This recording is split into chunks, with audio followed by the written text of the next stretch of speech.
Do an audio check. Check. Audio check. Thank you, Judge. Can hear you. All right, I'll ask my deputy, Ms. Williams, to please call the case.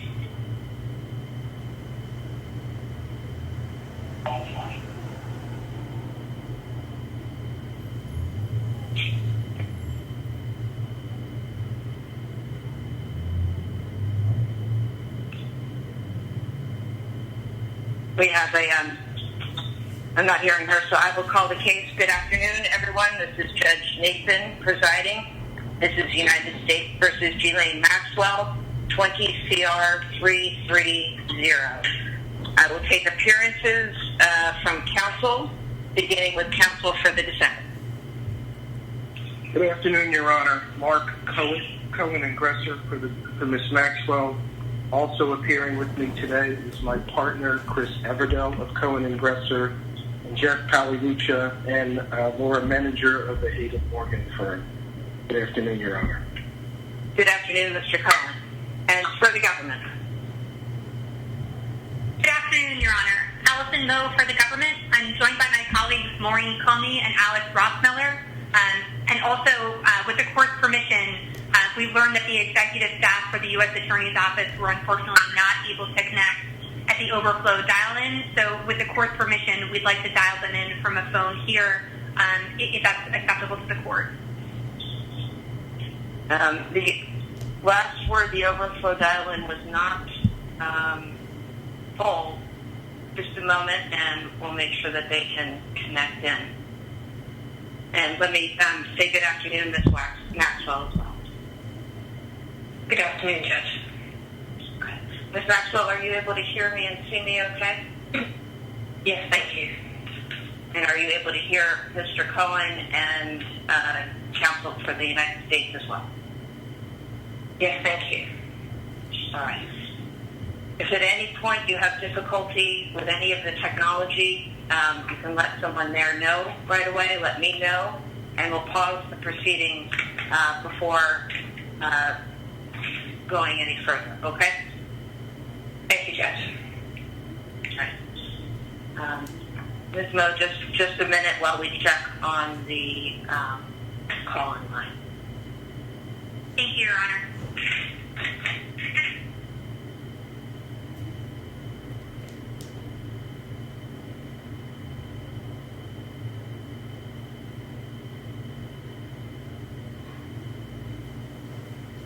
Judge? Yes. Hello? Just a moment. I'd like to take just a moment. Just a moment, please, Ms. Williams. Okay. Thank you.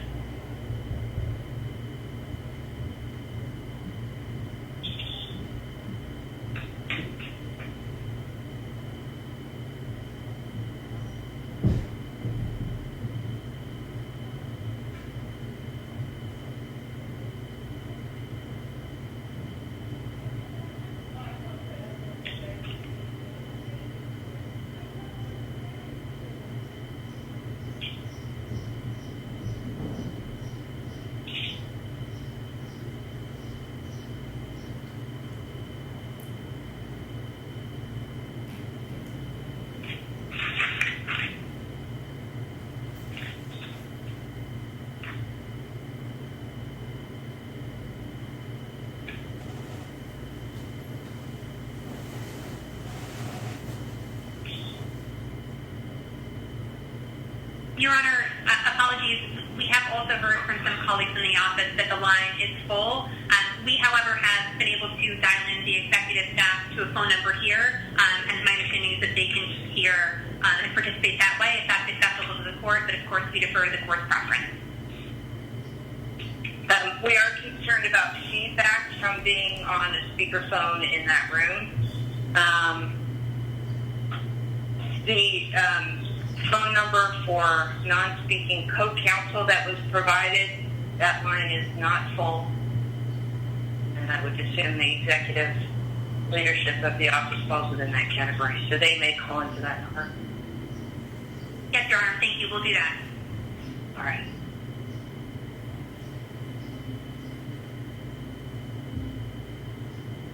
you, Your Honor. All right, thank you. Then we will go ahead and proceed. I have called the case. I've taken appearances to counsel.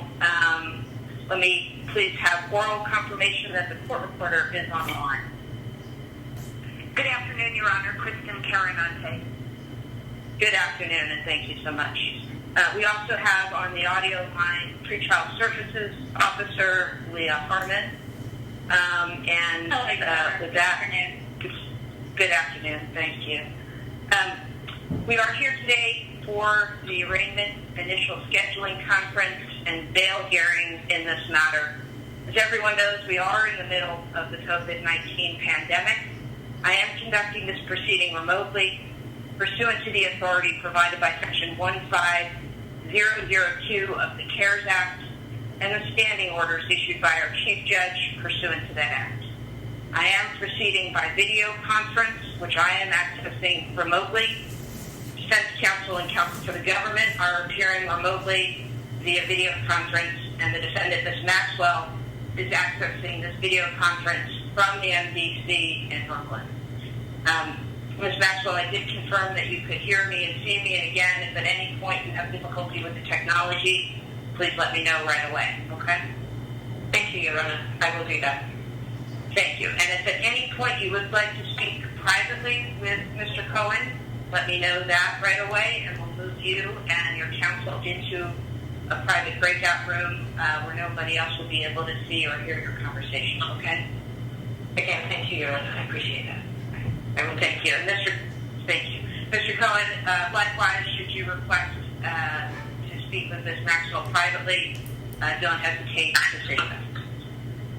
Thank you, Your Honor. We'll turn now to the waiver of physical presence. I did receive a signed waiver of physical presence form dated July 10th, 2020. Mr. Cohen, could you please describe the process by which you discussed with Ms. Maxwell her right to be present and the indication of her knowing and voluntary waiver of that right provided on this form? Yes, Your Honor. Given the pressing time, we were not able to physically get the form to our client, but my partner, Chris Evergill, and I went through it with her, read it to her, and she gave us authorization to sign on our behalf, and that's reflected on the form in the boxes were indicated, Your Honor. Okay. Ms. Maxwell, is that an accurate account of what occurred? That is completely accurate, Your Honor. Yes. And you've had the form read to you or seen it physically now at this point? That is correct, Your Honor. Okay. You've had time to discuss it with your attorney? I have, Your Honor. Thank you. Okay. And do you continue to wish to waive your right to be physically present and instead proceed today by this video conference proceeding? Yes, Your Honor. All right. I do find a knowing and voluntary waiver of the right to be physically present for this arraignment, scheduling conference, and bail hearing. To counsel, as you know, to proceed remotely today, in addition to the finding I've just made, I must also find that today's proceeding cannot be further delayed without serious harms to the interests of justice. Ms. Moe, does the government wish to be heard on that finding?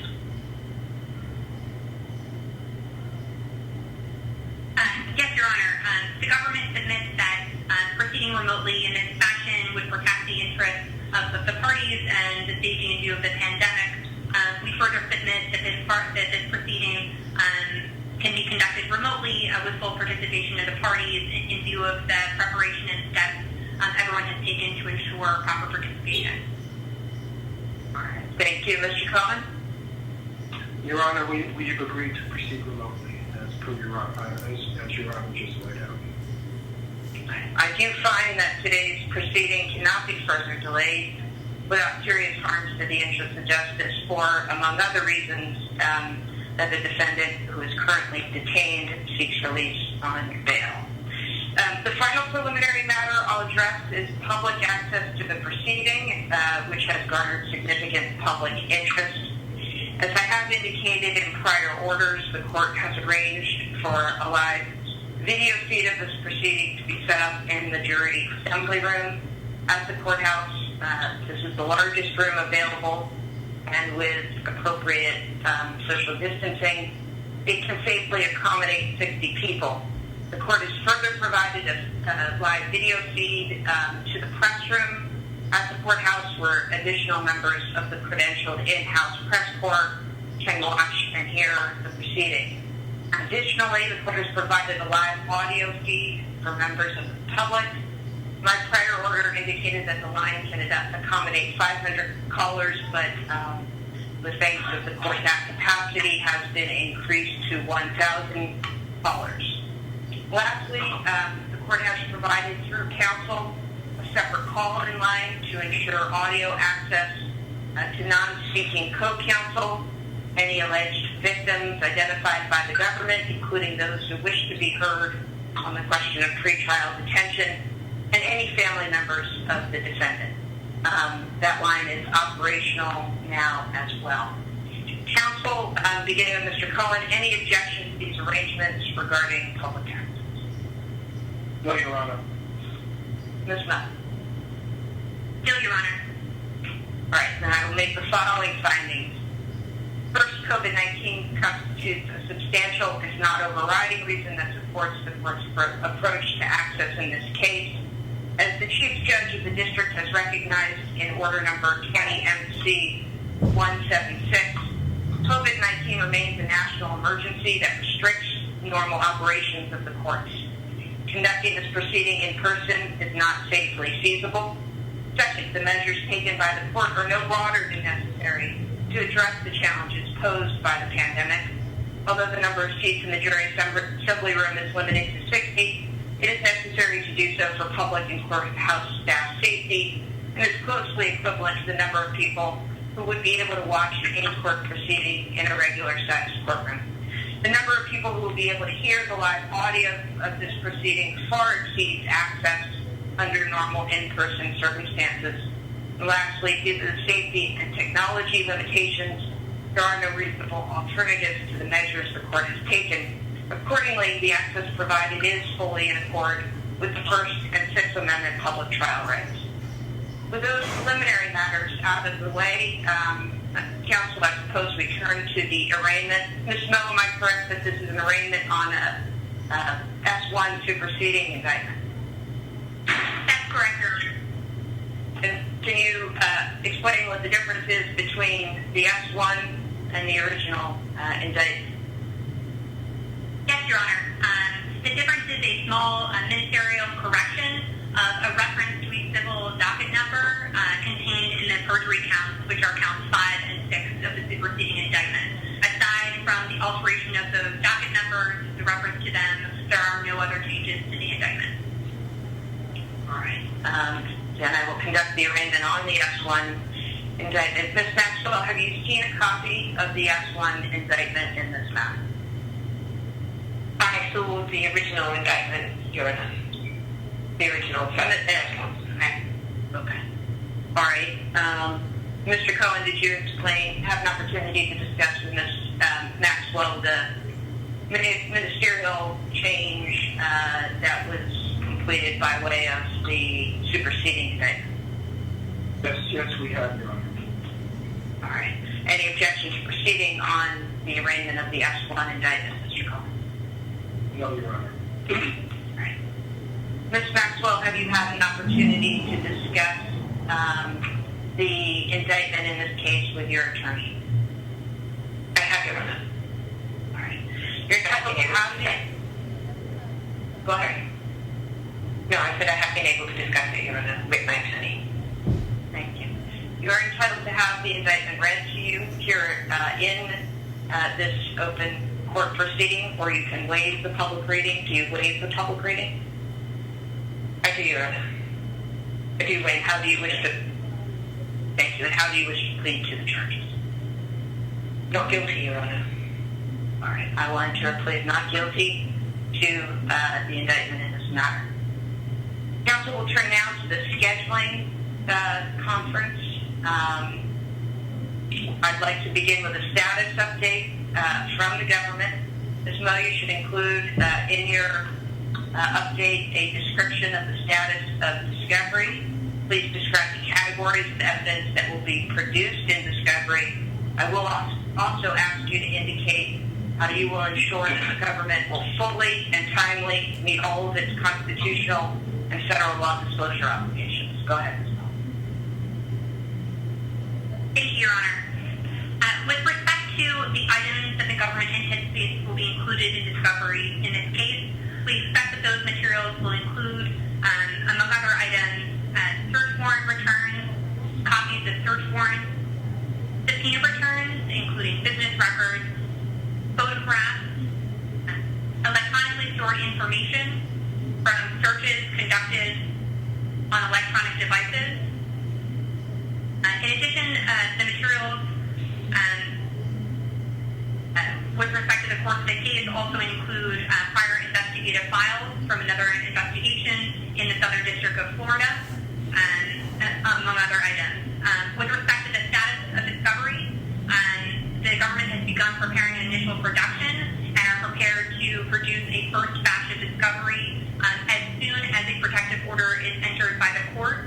With respect to the status of a proposed protective order, the government sent defense counsel a proposed protective order last week. We have touched base about the status of that with defense counsel, and they've conveyed that they would like to continue reviewing and discussing it with the government, which we plan to do shortly after this conference with an eye towards submitting the proposed protective order to the court as soon as possible. Following the entry of that protective order, as I noted, Your Honor, the government is prepared to make a substantial production of discovery. Your Honor, in advance of the conference, the government and defense counsel proposed a joint schedule for discovery, motion practice, and a proposed trial date. In particular, the date selected in that schedule was an eye towards assuring that there was sufficient time for the government to do a careful and exhaustive and thorough review of all of the materials that I just referenced, to make sure that the government is complying with its discovery obligations in this case, which we take very seriously.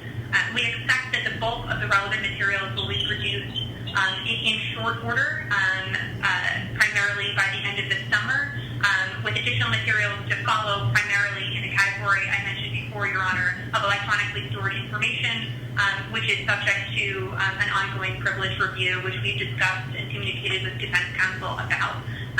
We have proposed a schedule in order, again, to be very thorough in our review of discovery and the files in various places where they may be located, and we are taking an expansive and thoughtful approach to our obligations in this case, Your Honor. And then let me just follow specifically, since you've referenced prior investigative files, to the extent we have seen in other matters issues with complete disclosure of materials. It has been, in some instances, due to precisely that factor. So that has there been a plan developed to ensure that down the road we're not hearing that there were delays or problems with discovery as a result of the fact that part of the disclosure obligation here includes materials from other investigative files? Yes, Your Honor. The file in particular that I'm referring to are the files in possession of the FBI in Florida in connection with a previous investigation of Jeffrey Epstein. The physical files themselves were shipped to New York and are at the New York FBI office. They have been imaged and scanned and photographed to make sure that a comprehensive review can be conducted, and they're physically in New York so that we can have access to those files. And again, as we learn ongoing information, we are particularly thoughtful about those concerns given the history of this case and the volume of materials and the potential sensitivities, Your Honor. And beyond the paper files, which you just indicated, the physical files, have you charted a path for determining whether there is any other additional information that must be disclosed? Your Honor, just to clarify, is your question with respect to the previous investigation, or I apologize, Your Honor, I wasn't sure what you meant. Among other things, but yes, I'm drilling down specifically on that since that's been in somewhat comparable circumstances in other matters, the source of issues related to full and timely disclosure.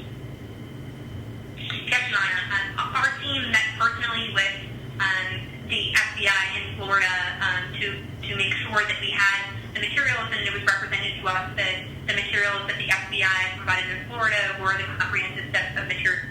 We'll certainly have ongoing conversations to make sure that that is the case, and if in our review of files we discover other materials, we will handle that with great care, and we are particularly sensitive to that concern. And I expect here and in all matters, not just accepting of initial representations made regarding full disclosure, but thoughtful and critical pushing and pressing of questions and issues with respect to actively retrieving any appropriate files. We on the same page with them? Yes, Your Honor, very much so. All right, thank you. With that, why don't you go ahead and lay out the proposed schedule that you've discussed with Mr. Cohen, and then I'll hear from Mr. Cohen if he has any concerns with that proposal. Yes, Your Honor. We would propose the completion of discovery to include electronic materials to be due by Monday, November 9th of this year. Following that, we would propose the following motion schedule. That defense motion be due by Monday, December 21st of this year. That the government's response be due on Friday, January 22nd, 2021. And that replies be due on Friday, February 5th, 2021. All right, Mr. Cohen, based on the government's description of both the quantity and quality of discovery, is that schedule that's been laid out sufficient from your perspective to do everything that we need to do? Your Honor, just 2 points in that regard. I think the counsel for the government did not mention in the email we had sent to Your Honor's law clerk that August 21 would be the deadline for production of search warrant applications and subpoena returns. I think she just failed to mention it for the record. That would also be part of the schedule. Thank you. Ms. Mo, you agree? That's correct, Your Honor. I apologize. We did include that in the email to Your Honor's chambers, and that is correct. And thank you, counsel, for clarifying that. 2 additional points, Your Honor. The trial schedule that we are agreeing to, of course, subject to the court's approval, assumes there will be no substantive superseding indictment. If there is one, which the government has advised us they don't believe is imminent, or I assume not at all, we might have to come back to the court to address not just trial schedule, but other schedule as well. And I'm assuming we take Your Honor's points about the issues on discovery, and we agree with them, particularly as to electronic discovery. And I'm assuming that as this unfolds, if we spot an issue we think needs further attention, we'll be able to bring it to the court's attention. Thank you, Mr. Cohen. Let me go ahead and ask Ms. Mo. Mr. Cohen's made a representation, but I'll ask if you do anticipate at this time filing any further superseding indictments, adding either defendants or additional charges. Your Honor, our investigation remains ongoing, but at this point, we do not currently anticipate seeking the superseding indictment. All right. So with that, and also let me ask Ms. Mo, just since it is next on my list, what processes the government has put in place to notify alleged victims of events and court dates pursuant to the Crime Victims' Rights Act? Yes, Your Honor. I'm happy to give the court details about the process we use for notification for this conference and also what we anticipate to use going forward. So to begin with, the government notified relevant victims or their counsel immediately following the arrest of the defendant on July 2nd about the fact of the arrest and the initial presentment scheduled for later that day. In advance of the initial presentment, those victims were provided the opportunity to participate through the court's protocols for appearances in New Hampshire.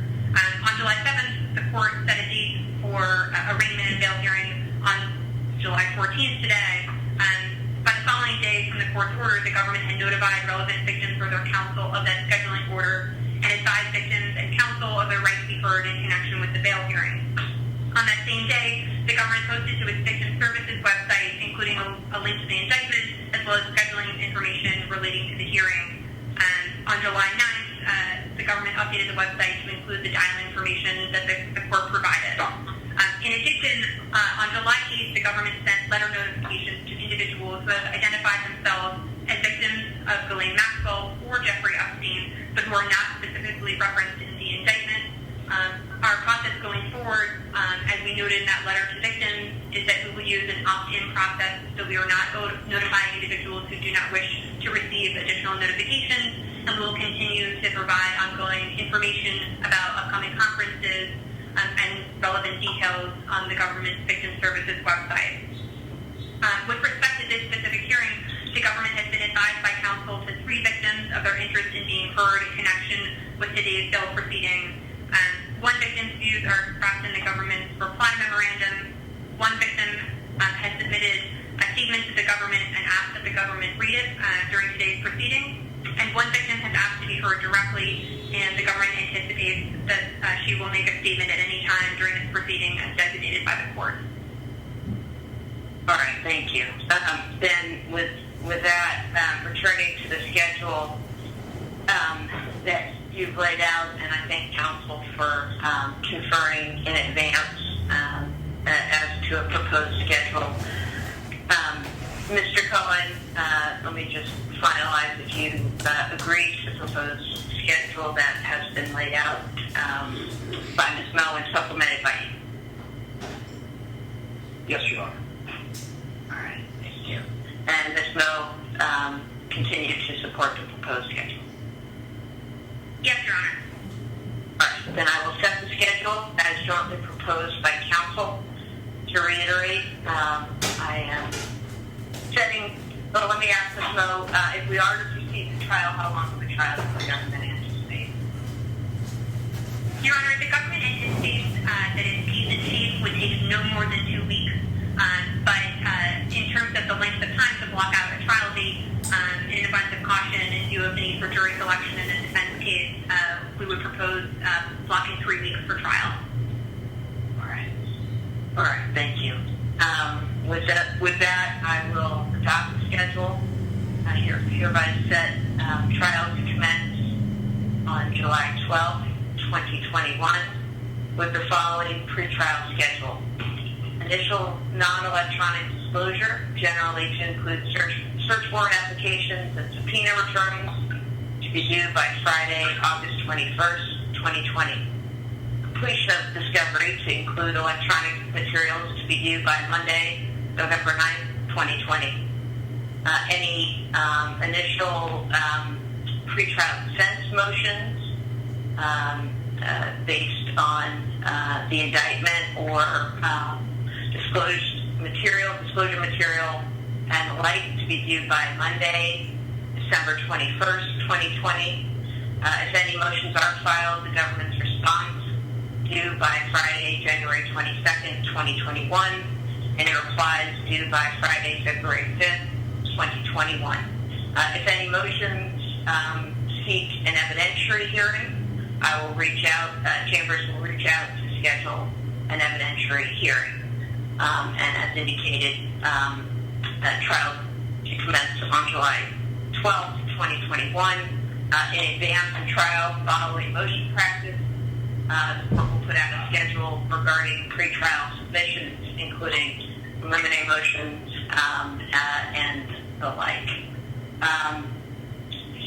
With that, counsel, other matters to discuss regarding scheduling? Mr. Cohen? Not at this time, Your Honor. Not in the defense at this time. Thank you. Ms. Moe? Nothing further from the government regarding scheduling, Your Honor. Thank you.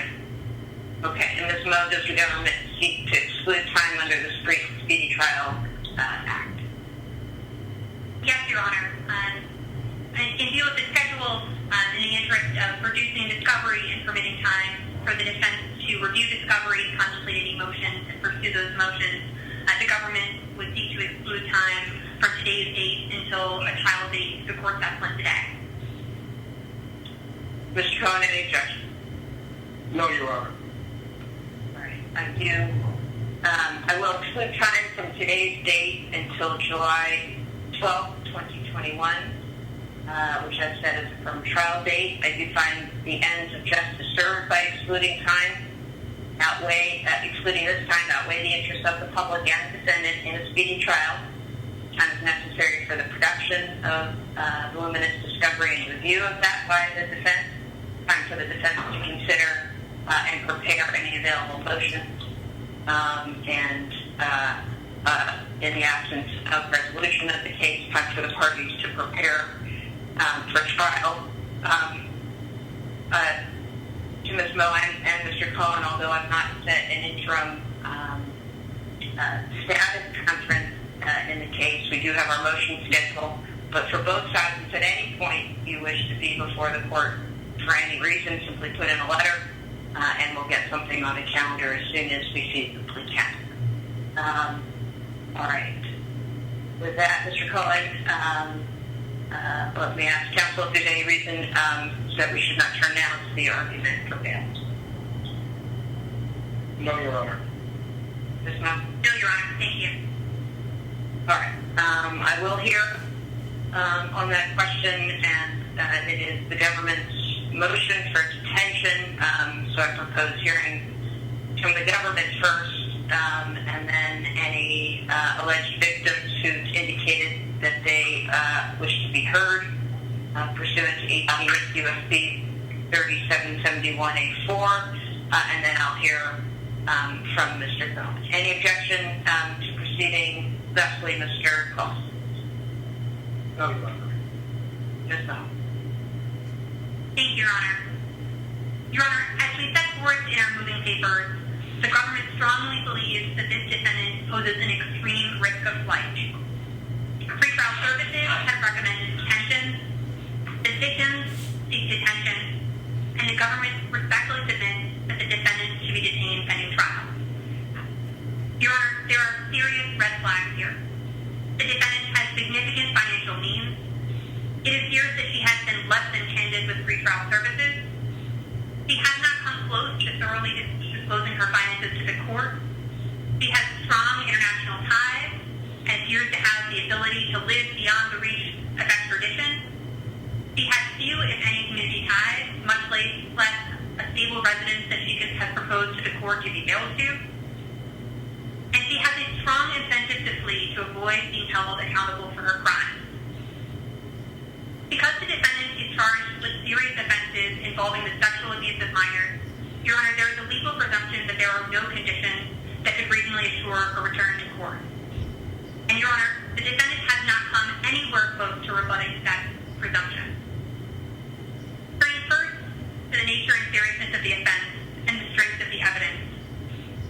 The indictment in this case arises from the defendant's role in transporting minors for unlawful sexual activity and enticing minors to travel to engage in unlawful sexual activity and participating in a conspiracy to defame. The indictment further charges that the defendant perjured herself, that she lied under oath to conceal her crimes. Your Honor, the charged conduct in this case is disturbing, and the nature and circumstances of this offense are very serious. The defendant is charged with participating in a conspiracy to sexually exploit the vulnerable members of our community. In order to protect the privacy of the victims, I'm not going to go into details, Your Honor, about the particular victims beyond what's contained in the indictment in our briefing. But as the indictment alleges, the defendant enticed and groomed girls who were as young as 14 years old for sexual abuse by Jeffrey Epstein, a man who she knew was a predator with a preference for underage girls. The indictment alleges that the defendant participated in some of these acts of abuse herself, including sexualized massages in which the victim was sometimes partially or fully nude. He also encouraged these minors to engage in additional acts of abuse with Jeffrey Epstein. The indictment makes plain, Your Honor, this was not a single incident or a single victim or anything isolated, but instead it was an ongoing scheme to abuse multiple victims for a pattern of years. This is exceptionally serious conduct. Given the strength of the government's evidence and the serious charges in the indictment, there is an incredibly strong incentive for the defendant to flee. become a fugitive, to avoid being held accountable, and to avoid a lengthy prison sentence.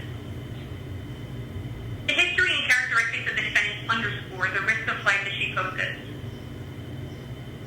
The pre-trial services report confirms that the defendant has been moving from place to place for some time, Your Honor, and most recently it appears that she spent the last year making concerted efforts to conceal her whereabouts, while moving around New England, most recently to New Hampshire, which I'll discuss momentarily with respect to that particular property. There's one assertion in the defense papers that I don't think I've seen the government's response to, and that's the contention that Ms. Maxwell, through counsel, kept in touch with the government since the arrest of Mr. Epstein. Is that accurate? And did that include information as to her whereabouts? Your Honor, that information did not include information about her whereabouts, for starters. And second, Your Honor, the defendant's communications through counsel with the government began when the government served the defendant with a grand jury subpoena following the arrest of Jeffrey Epstein. So it is unsurprising that her counsel reached out to the government, which is in the ordinary course when an investigation becomes overt. The government's communications with defense counsel have been minimal during the pendency of this investigation. Without getting into the substance, those contacts have not been substantial, Your Honor. And to the court's question, they certainly have not included any information about the defendant's whereabouts. All right, go ahead. Thank you, Your Honor. It appears that the defendant has insufficient ties to motivate her to remain in the United States. With respect to her family circumstances, she does not have children, she does not appear to reside with any immediate family members, and she doesn't have any employment that will require her to remain in the United States. But by contrast, she has extensive international ties. While she's a naturalized citizen of the United States, she's a citizen of France and the United Kingdom. She grew up in the United Kingdom and has a history of extensive international travel, and she owns a property in the United Kingdom. There's a real concern here that the defendant could live beyond the reach of extradition indefinitely. The government has spoken with the Department of Justice FSAs in the United Kingdom and France. With respect to France, we have been informed that France will not extradite a French citizen of the United States as a matter of law, even if the defendant is a dual citizen of the United States. And while we have been informed that there is an extradition treaty between the United Kingdom and the United States, the extradition process would be lengthy, the outcome would be uncertain, and it is very likely that the defendant would not be detained during the pendency of such an extradition proceeding. Those circumstances raise real concerns here, particularly because the defendant appears to have the financial means to live beyond the reach of extradition indefinitely. As we detailed in our briefing, Your Honor, the defendant appears to have access to significant and undetermined and undisclosed vaults. In addition to the financial information described in the government's memoranda, we note, Your Honor, that in the pre-trial services report, it appears that the defendant tried initially to brush off the subject of her finances when the pre-trial services officer asked her, noting that she didn't have those details. The defendant ultimately provided the limited, unverified, and questionable information that now appears in the pre-trial services report. She listed bank accounts holding less than $1 million and a monthly income of nothing. $0 per month of income.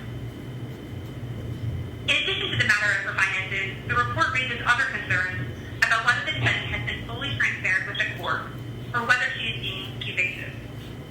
For example, Ms. Moe, do you emphasize the indication on the financial report of $0 of the income?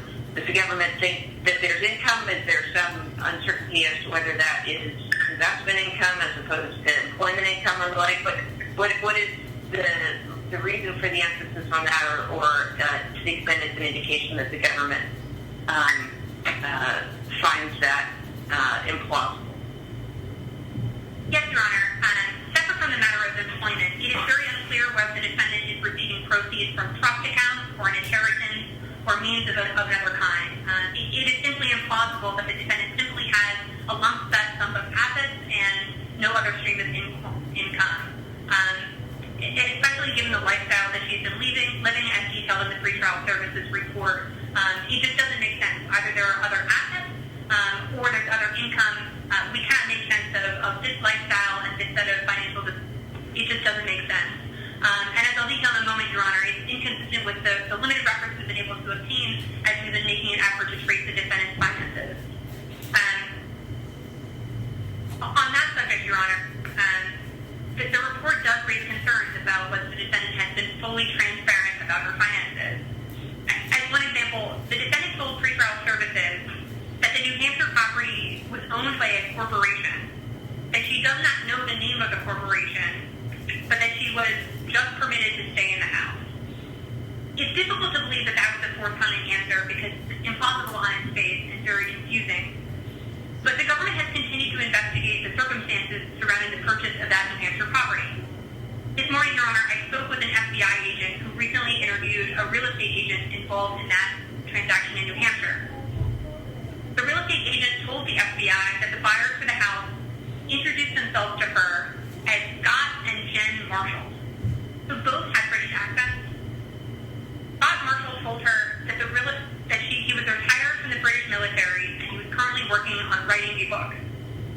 Jen Marshall described herself as a journalist who wanted privacy.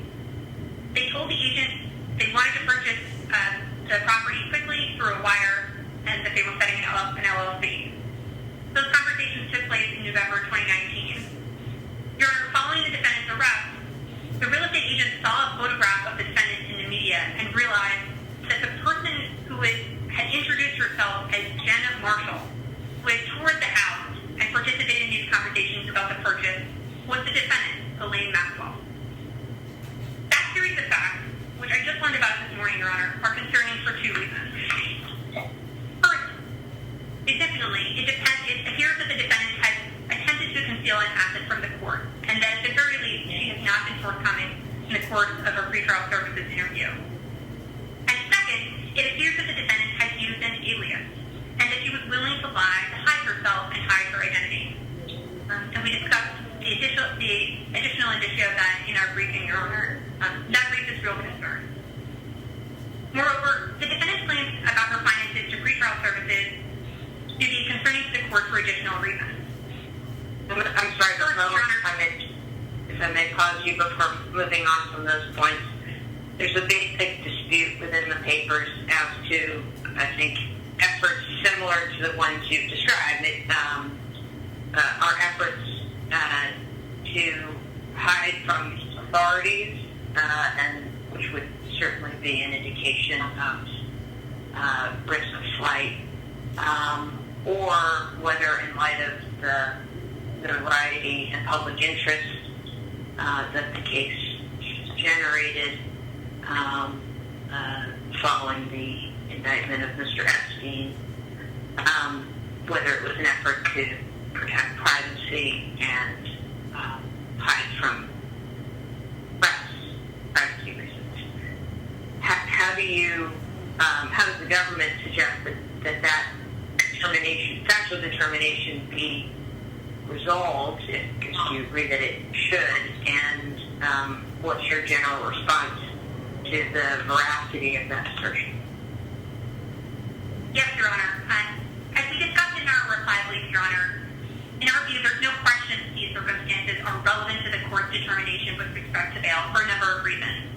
The first is, irrespective of the defendant's motive, these facts make clear to the court that the defendant has the ability to live in hiding, that she's good at it, that she's willing to do it, even if it compromises her relationships and contacts with other people. And as the information provided by the real estate agent underscores, she's good at it and that she passes. In other words, even though, as the defense claims, that she is widely known, that there is press everywhere, she was able to pass during the purchase of a real estate transaction under a fake name and not be detected. So there really can be no question that the defendant is willing to lie to hide who she is, that she can live in hiding, that she has the means to do so. All of those things should be extremely concerning to the court, Your Honor, as the court evaluates whether the defendant has the ability and willingness to live off the grid indefinitely. A year is an extremely long period of time to live in hiding undetected by the public. And so all of those things are concerning. With respect to the question of motive, Your Honor, the government submits the court need not reach that ultimate issue, but we noted, Your Honor, that there were indicia during the circumstances of the defendant's arrest that suggested that there was a motive to evade detection by law enforcement. But the bigger picture, Your Honor, is the defendant's ability to... I was surprised that that information wasn't provided until the reply brief. Was there a reason for that? Yes, Your Honor. The government wanted to be very careful to make sure we had full and accurate information.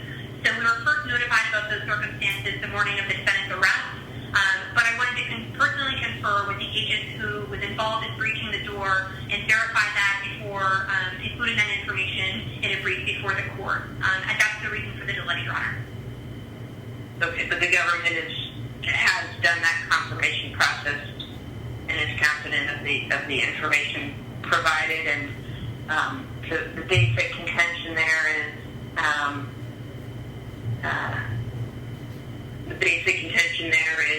that she resisted opening the door in the face of being informed that authorities were seeking entry, and there is a suggestion of an effort to conceal location monitoring of some type by placing a cell phone in foil of some kind. Could you explain what the government's understanding actually is, and what do you think I should derive from that?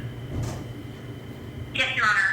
And with apologies, we were very careful to make sure that specific language in our briefing was accurate in consultation with the agent, so I don't want to add additional facts or speak extemporaneously about that. But in short, that is correct, that the defendant did not respond to law enforcement announcing their presence and directing her to open the door, that instead she left and went into a different room. And then separately, the details about the cell phone, as the court noted, are contained in our brief. And we submit that there can be no reason for wrapping a cell phone in tinfoil except for potentially to evade law enforcement, albeit foolishly and not well executed. All right, go ahead. Thank you, Your Honor.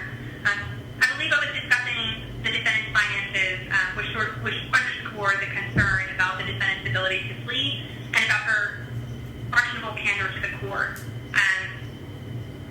We submit there are concerns there for two reasons, Your Honor.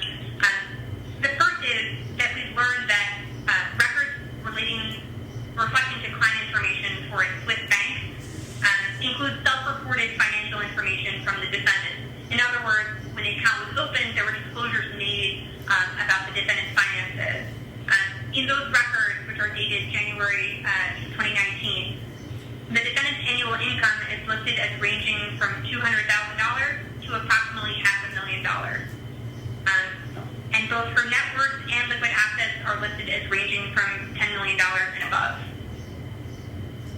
Second, as we noted in our reply, the defendant is the grantor of a trust account in the same Swiss bank with assets of more than $4 million as of last month. Bank documents reflect that the trust has 3 trustees, one of whom has the authority to act independently. One of those trustees is a relative of the defendant, and the other appears to be a close associate. Despite having put millions of dollars into this trust, Your Honor, and despite its assets being controlled by a relative and close associate, the defendant mentions it not once in her motion before the court or in her pretrial services interview. And in fact, despite the fact that the government said in its opening brief that the defendant's finances and her uncertain amount of wealth, including issues about whether her wealth was stored abroad, were of serious concern with respect to the defendant's risk of flight, the defendant's opposition does not discuss this at all. There is no mention of the defendant's finances and no effort to address those concerns whatsoever. In sum, Your Honor, the court has been given virtually no information about the defendant's possession of and apparent access to expensive wealth. The court should not take that concealment, Your Honor, we respectfully submit, as an invitation to demand further detail, but instead to recognize that if the court can't rely on the defendant to be transparent at this basic initial stage, the court cannot rely on her to return to court if released. In short, she has not earned the court's trust. Finally, Your Honor, turning to the defendant's proposed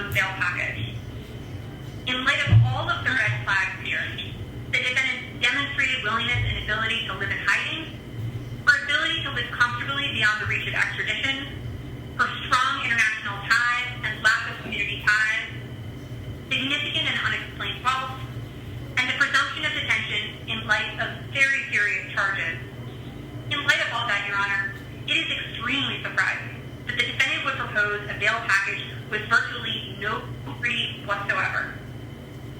In addition to failing to describe in any way the assets of the proposed co-signer of a bond, the defendant also makes no mention whatsoever about the financial circumstances or assets of her spouse, whose identity she declined to provide to pretrial services. There's no information about who will be co-signing this bond or their assets, and no details whatsoever. The government submits that no conditions of bail would be appropriate here. But it is revealing, Your Honor, that the defendant has both declined to provide a rigorous, verified accounting of her finances, and that she has not proposed that she pledge any meaningful security for her release. She identifies no stable residence where she could reside. Instead, she proposes, among other proposals, that she stay at a luxury hotel in Manhattan, the most transient type of residence. And it is curious, Your Honor, that the defendant offers to pay for a luxury hotel for an indefinite period, and yet does not offer to post a single penny in security for the bond she proposes. Your Honor, the defendant is the very definition of a flight risk. She has 3 passports, large sums of money, extensive international connections, and absolutely no reason to stay in the United States to face a potential significant term of incarceration. The government respectfully submits that the defendant cannot meet her burden of overcoming the statutory presumption in favor of detention in this case. There are no conditions of bail that would assure the defendant's presence in court proceedings in this case, and we respectfully request that the court detain the defendant pending trial. Thank you, Your Honor.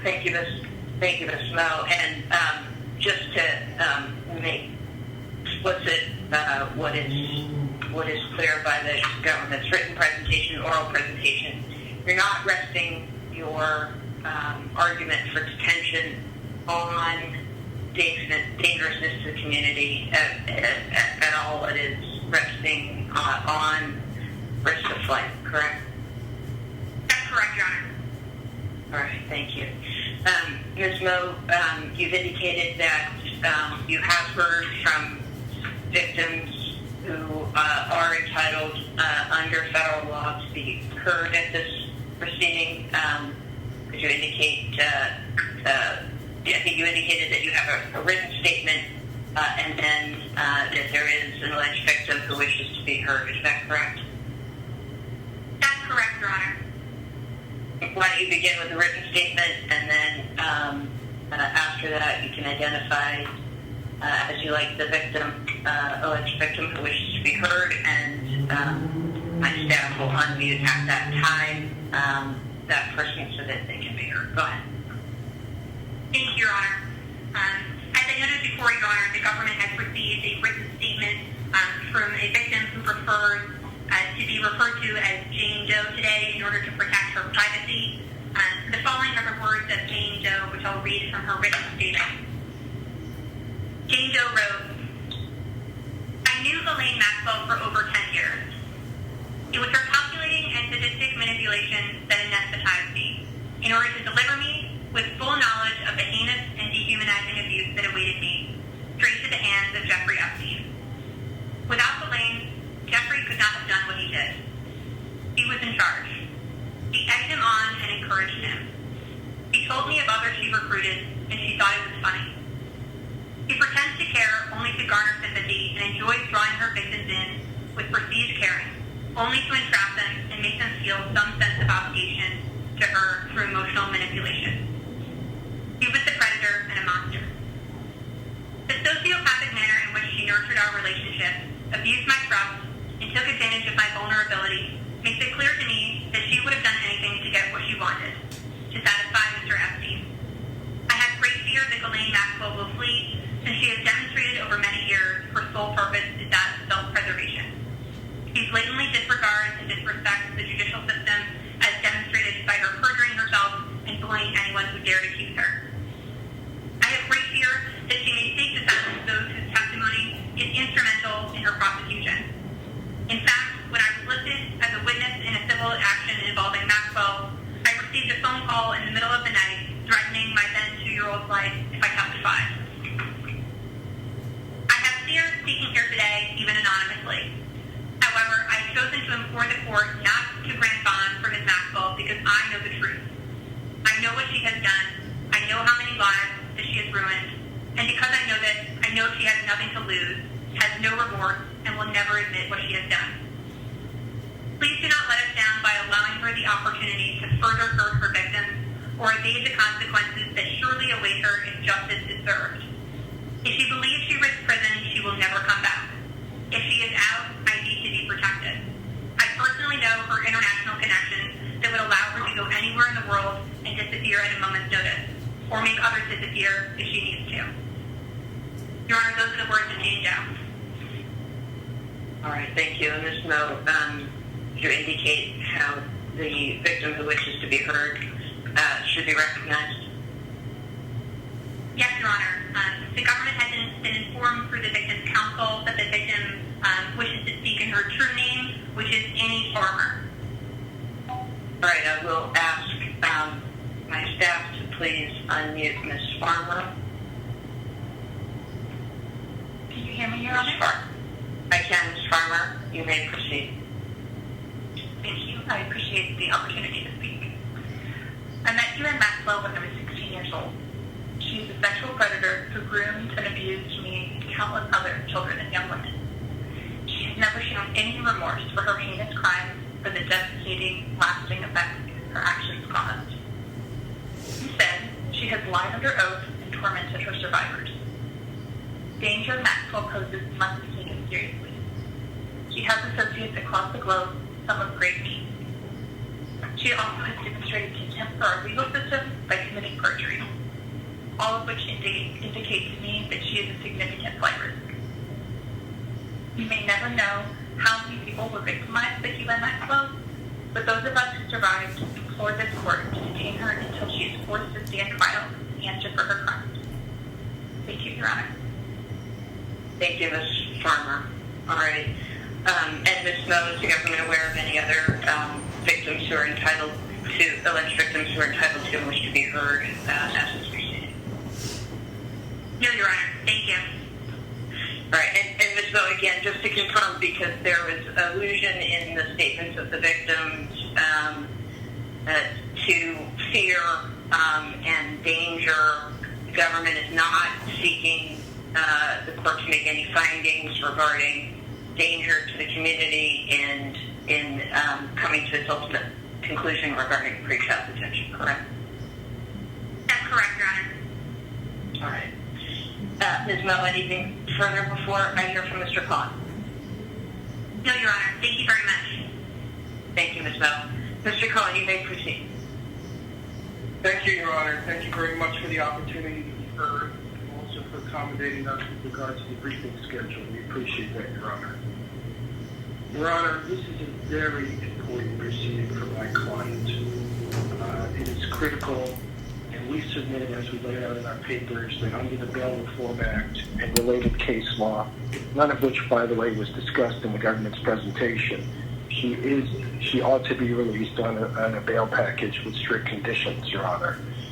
And frankly, in order to defend a case like this during the COVID crisis with the extent of discovery we just discussed earlier in the proceeding that's going to take the government to November to produce to us, the notion of preparing a defense with our client while she's in custody under these conditions is just not realistic. I'd also like to take a moment, Your Honor, to address a few things. As we noted in our paper, our client is not Jeffrey Epstein, and she has been the target of essentially endless media spin that apparently the government has picked up in its reply brief and in its presentation today, trying to portray her before the court as a ruthless, aimless, sinister person. I do want to note before I go further, pick up on something the court said. We have a proceeding now where the government is dribbling out facts, or what they claim are facts, that they could have and should have put in their opening memorandum so we would have had an opportunity to address them in writing before the court. That's not how this is supposed to proceed, Your Honor, and I thank Your Honor for pointing that out. Each day we get... But, and Mr. Cohen, please, by all means, you've had to reply in the time that I have as well. You shouldn't hesitate to respond to any of those facts now. I appreciate that, Your Honor, and I'm going to proceed by proffer. I would have preferred to be able to submit something in writing, but obviously the way it was done, we were deprived of that chance. I also want to make clear that our client is not Epstein. She's not the monster that's been portrayed by the media and now the government. She's part of a very large and close family with extensive familial relations, extensive friendships, extensive professional relationships. Many of these folks are on the call today, Your Honor, and thank you, Your Honor, for making that available. They're not identified, which is something one would normally do in a traditional bail hearing, because of the very real concerns that they have and our client has about her safety and about her privacy and her confidentiality, as Your Honor pointed out. And as we'll see in a moment, that explains a lot of the spin the government is putting on facts in this case. Your Honor, people have received physical threats. My client has received them. Most of her cluster have received them. They've received death threats. They have been injured in their jobs, in their work opportunities, in their reputation, simply for knowing my client. That's real. That's out there. The fact of all the steps the court had to go through just to make the public access available to this proceeding is also a reality. These are real. They're out there, and they're having a very significant impact on our client. There are folks who would normally come forward as part of the bail package, who Your Honor is aware of from the pretrial services report, who can't now, at least at this point, because of the safety and confidentiality concerns.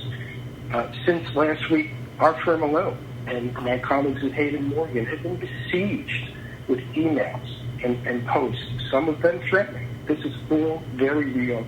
The government attempts to poo-poo it, to give it the back of their hand, but it's very real, and we submit it's a factor for the court to consider in its discretion. Before I go further, Your Honor, I'd like to go through the 3142G analysis. Before I do that, I would like to make one comment about the CVRA proceeding under 377.1. And we understand that the court is following the statute. The statute gives alleged victims the right to speak through counsel, through the government, or directly and be heard. And we understand that, Your Honor. The question today before the court we submit is whether or not our client could be released or should be released on a condition or combination of conditions to assure her appearance. And as to that question, the presentations today do not speak. They do not speak to risk of flight, and the courts have, in this circuit, have thought about and researched what weight should be given to them. There's an opinion by Judge Ornstein in the Eastern District, United States Turner from April 2005, not cited by the government, in which the court, after carefully surveying the legislative history and background of the CVRA and its interplay with the bail reform statute, concluded, in considering how to ensure that the rights are afforded, I'm cognizant that the new law gives crime victims a voice but not a veto. Of particular relevance to this case, a court's obligation to protect the victim's rights and to carefully consider any objections that victim may have never requires it to deny a defendant a release on conditions that will adequately secure the defendant's appearance. Going on to cite the Senate legislative history, that's been cited with approval of United States versus Rube and also the Eastern District case. So we understand why the court has to follow this process, but we submit that these presentations just are not relevant to the determination before the court today. And again, we got no spin. The big fact that the government, that Ms. Moe tried to put before you through the victim is that supposedly someone had called during a civil action threatening the 2-year-old child. Notice how carefully that was phrased, Your Honor. It wasn't tied to Ms. Maxwell. It's more spin, spin, spin. So we are here to consider bail. We should consider the statute. We should consider Your Honor's guidance under the statute. So let me just put that one to side. Under Turner, that really disposes of the issue of what way to give. Turning to the statute, Your Honor, turning to the factors, I don't want to spend a lot of time on the standard because I know Your Honor is very familiar with it. But I do want to point out that in an opening brief, a reply brief, and now an oral presentation, the government has not once correctly set the standard to Your Honor or the burdens that it has. And that the statute under 3142C says that if in the case where there's not to be released ROR, which this is not that case, the court shall order pretrial release subject to the least restrictive condition or combination of conditions. That is now read, of course, in light of 3142E, F, and G, the provisions on detention, but the law, the statute, by its structure, favors release. The Supreme Court has, and the Second Circuit have advised us that a very limited number of people should be detained prior to trial because of the statute structure. And the government nowhere mentions it. It basically acts as if all it has to do is invoke the presumption, throw some dirt on the client, and then we're done. And that's just not the legal standard, Your Honor. They also say nothing about the burdens, which were discussed in the Bonney case, written for the Second Circuit by Judge Radji, and also in the U.S. v. English case. And without going into a lot of detail, as the court is aware, the burden of persuasion is the government's. It never shifts. The presumption can be rebutted, and we submit it is here, and then it's the burden of the government to show that the defendant is a risk of flight and that there are no conditions or combination of conditions to secure the release, which we submit they haven't done here. So let me turn, Your Honor, if I may, to the factors under 3142G. And before I do that, I also want to address some of the government's comments about the bail package. We decided that we should come before Your Honor with a package that was set out, subject, of course, to review and approval by the court.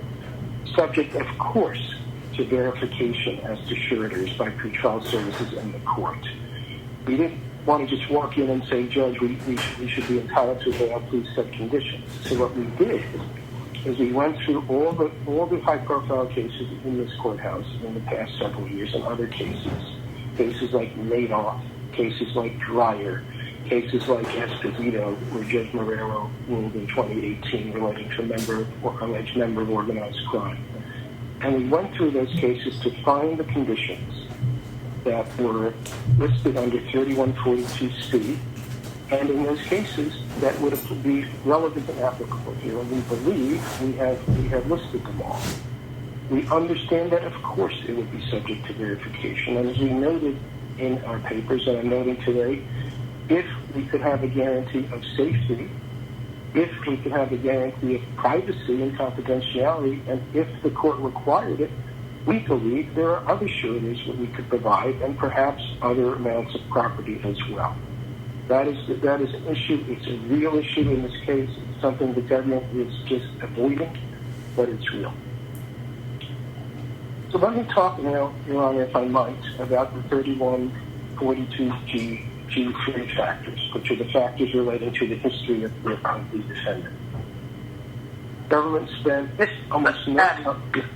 Mr. Cohen, just before you leave that, the three cases that you cited, Esposito, Dreyer, Madoff, factually, did any of those cases involve defendants with substantial international and foreign connections?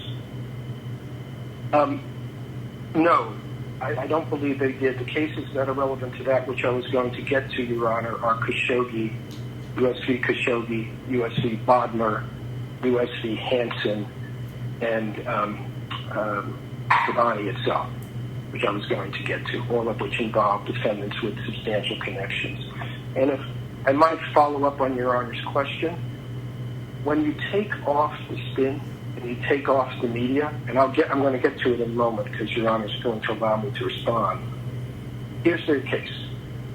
The defendant is a citizen of more than one country, England and France, not exactly exotic places. The defendant has 3 passports. The defendant has traveled internationally in the past, not in the past year. There was no refutation from the government on that, and they've been all over her travel records. The defendant has resided here in the past year. He's traveled internationally, and according to the government, she has financial means. I'll get to that in a moment, Judge. But let's assume for the purposes of this discussion that she has financial means along the lines the government laid out. What do those cases teach? They teach that that is something the court can and should address in the bail conditions. They teach that they may require stricter bail conditions. They don't teach that that means there should be no bail at all. In Sabani, a Second Circuit case, the allegation was that the defendants had held 2 individuals in slavery for 5 years. And they had many more international ties, international trial events alleged as to our client, certainly in the past year. And strict bail release was approved with strict bail conditions. In Baderer, which was before Judge Sinley in 2004, the defendant was a Swiss citizen. And Switzerland had taken the position it would not extradite its citizens for proceedings in the United States. And Judge Sinley observed, well, if that becomes the test for bail, then no citizen of Switzerland will ever get bail in the United States. So too here. If that's the test for France, then no French citizen under the government's reasoning could ever get bail in the United States. And in Baderer, it was even the allegation, the case was a fraud case, the allegation was that the defendant, who was a Swiss attorney, had been, according to the government, opening up Swiss accounts overseas. And that was some form of hiding. And even with all that, the court said what many courts have said in this courthouse, to be addressed in the conditions doesn't mean the government has carried its burden of showing there's no combination of conditions. The Khashoggi case, written by Judge Keenan in 1989, this was a person of extraordinary wealth, way more than anything the government alleges that our client has, who was, according to the government, a fugitive, a Saudi citizen, who had not been in the United States for 3 years prior to his arrest. That defendant was released on bail conditions, strict bail conditions. And I mentioned Esposito, which is the 2018 case from Judge Marrero, simply because that's a case in which the allegation was the defendant was a senior-ranking member of organized crime and had access to financial means as well. All of those cases, as well as Madoff and Dreyer, which I'm sure the court is familiar with, involved allegations of defendants with hundreds of millions of dollars. In all of those cases, the courts held that bail should be set subject to strict conditions. And by the way, Judge, in all of those cases, the defendants appeared for court, made all their appearances, and appeared to trial. There are also cases from the context involving pornography or sex crime allegations. That's the Deutsch case coming from the Eastern District several years ago. Conway case from the District of California. Again, notwithstanding those were the allegations, the decision was made that release could be ordered on conditions. We even had one recently in the Second Circuit that I'm sure everyone's familiar with, United States v. Mattis. Different setting because that was a dangerousness case and the government's not proceeding on dangerousness grounds. But that's the case where the allegation is that 2 attorneys threw a Molotov cocktail into a police car. Challenge to bail, appeal by the government, decision of the court, release on strict conditions. That's how the law works and plays out in this area. That's something, Your Honor, that the government did not address. And if the court determines that the conditions that we have proffered are insufficient or need further verification, as long as we can have some assurance of safety and confidentiality, we would recommend that the court keep the proceeding open, and we should be able to get whatever the court needs to satisfy. So that's the legal analysis that was absent, frankly, from the government's presentation today and its papers. Let me now, because I have to, because this has been put out before Your Honor, and of course the public proceeding, let me respond to some of the allegations made for the first time in the reply brief. They're trying to spin facts to make my client look sinister to Your Honor. So here's fact one. She's a risk of flight because she's been hiding out. Well, let's think about this. She's been litigating civil cases in this courthouse and other parts of the country since 2015, denying, as she does here before Your Honor, that she did anything improper with regards to Mr. Epstein. We submit, Your Honor, that is the opposite of somebody who's looking to flee. And in fact, one of the people who spoke before Your Honor is a plaintiff in one of those lawsuits, seeking millions of dollars from our client and seeking millions of dollars from a fund that's being set up. Something for the court to consider. She's also, as we mentioned, remained in the United States, even though she's known of the investigation. How could she not? It's been unbelievably public for the past year. And we've been in regular contact with her, with the government. Now, Your Honor asked that question. Very careful question from the court, and we got a shimmy from the government in response. We've been in contact with them conservatively, because we checked last night because we thought you might ask, conservatively 8 to 10 times in the past years, all for the same purpose. Urged them not to bring this case, which shouldn't have been brought. The notion that experienced counsel and counsel Hayden Morgan also experienced is in regular contact with the government, would surrender their client, and they turn around and deny that to the court, and deny that voluntary surrender would and could and should have been possible here, is we submit another factor for the court to consider. So let me turn to the reply brief to... Sorry, if I may, Mr. Cohen, I just want to make sure I have fully that last point. Are you saying that defense counsel indicated to the government that should there be an indictment returned, that you were seeking to arrange a voluntary surrender? Is that the contention you're making? To be precise, we were urging them not to return an indictment and saying we were always available to speak. And frankly, Your Honor, I've been doing this kind of work for 33 years. Everyone knows what that means. So you were implying that you were urging seeking to forestall the indictment. Should there be an indictment, you were implying that you should be contacted for voluntary surrender. Yes, of course. And the day after our client was arrested, we got a note from the government sending the application for detention addressed to us and Hayden Morgan saying, your client, Ms. Maxwell, was arrested yesterday. So there was no doubt that we represented her along with Hayden Morgan. There was no doubt that we were available and could have been contacted and worked this out. And there's no doubt that we are confident we would have. Let me turn to the reply brief and the effort to throw some more dirt on my client, dirt that we again submit should not be considered as part of the governing legal standards here, the precise question before the court.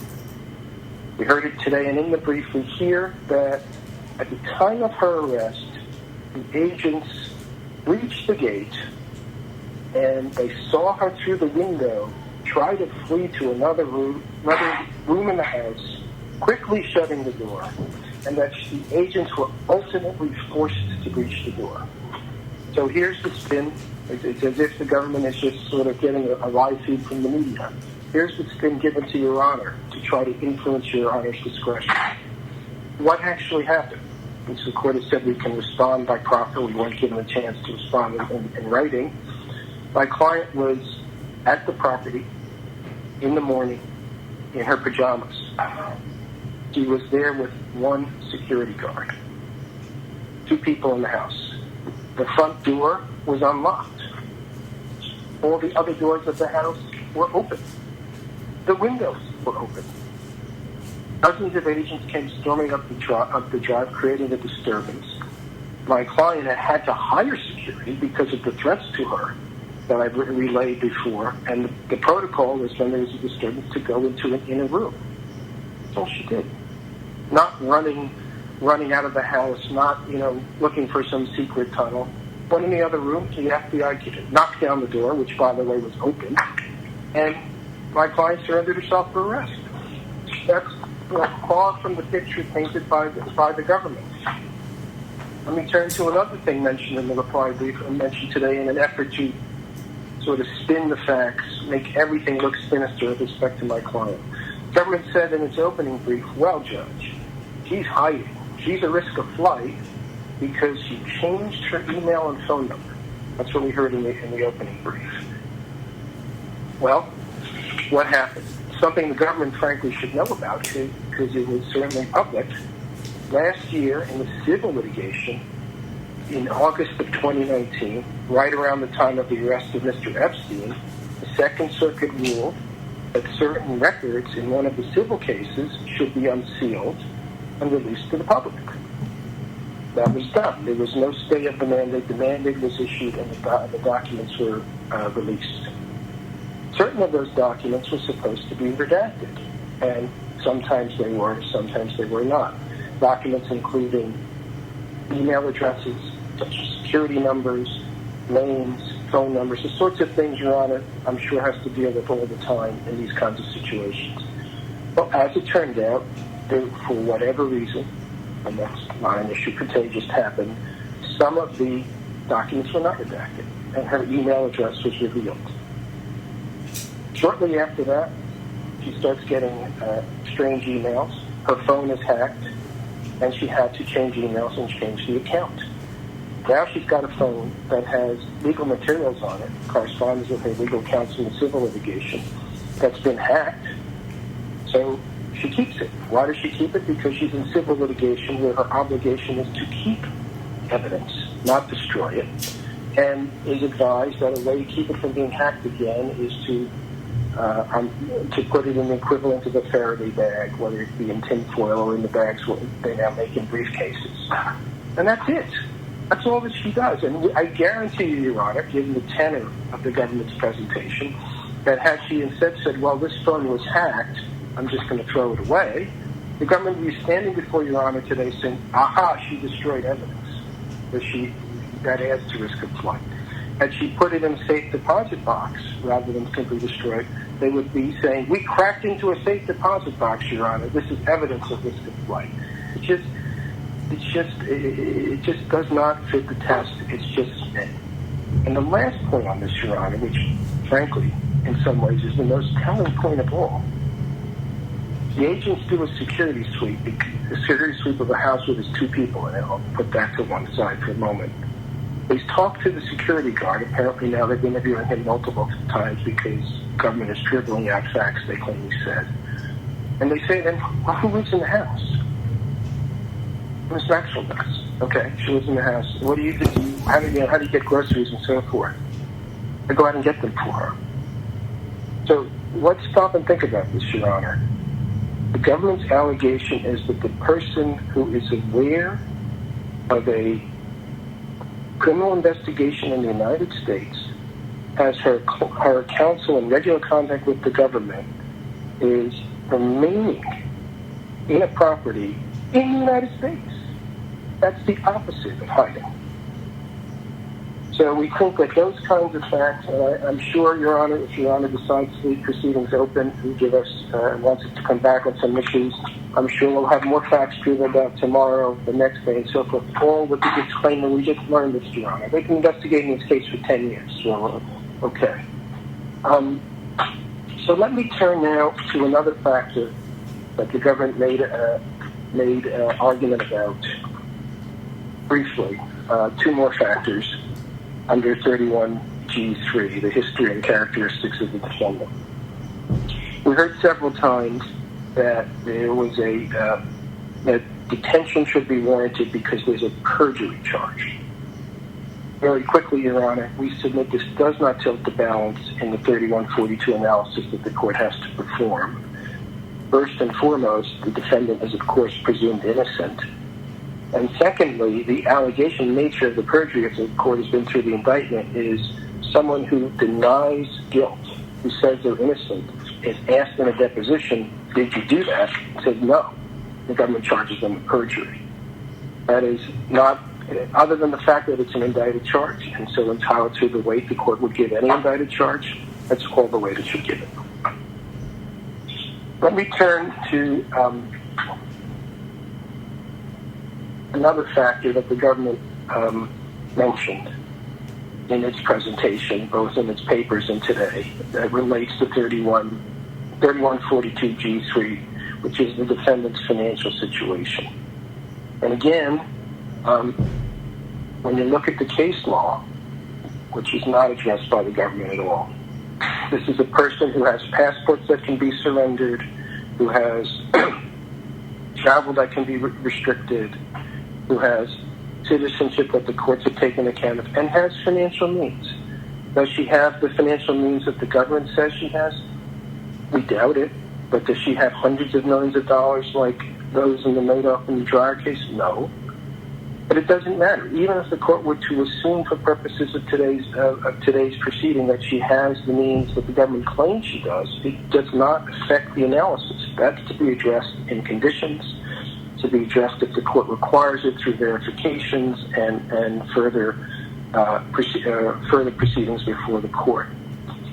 And let me just address some of the allegations made in the government's brief about her financial situation. The government goes out and arrests our client even though she would have been voluntarily surrendered. Arrests her the day before a federal holiday, so she spends extra time in New Hampshire prison before being transported here. And then says, how come you don't have a full account of your financial condition? How come when pretrial services ask you about it, you can't off the top of your head explain your financial condition to them? You must be lying. It's absurd. We've been working since our client was detained with our client, trying to access family members to put, as best we could, a financial picture before the court to the extent it is relevant to this application and only this application. This bail proceeding should not turn into some mini investigation of our client's finances. The government's had 10 years to investigate my client. But let me address some of the specific allegations in the government's brief. They point to a sale of property in 2016. According to the government, the property was sold for $15 million. There's no secret about that. Those records are out there. Government claims our client cleared $14 million from that in 2016 and apparently has it all today, which would probably make it the first New York real estate transaction to that effect. There's been liabilities, there's been expenses. Our client has been through extensive, substantial litigation all over this country denying these claims. But we think actually the number is far less than what the government asserts. But even taking it at that number, it's a number far lower than that in Khashoggi, far lower than that in Dreyer, far lower in many cases. And the impact of that in the court's discretion should be addressed by bail conditions. The government also says, well, she has 15 different bank accounts, and here we get some hedging language, that are by or associated with her. No detail.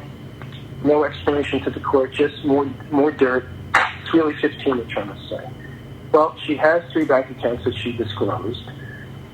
She believes that there were more, for example, with respect to the not-for-profit that she ran for almost a decade before she was forced to shut it down because of the issues in the media and the attention in the firestorm.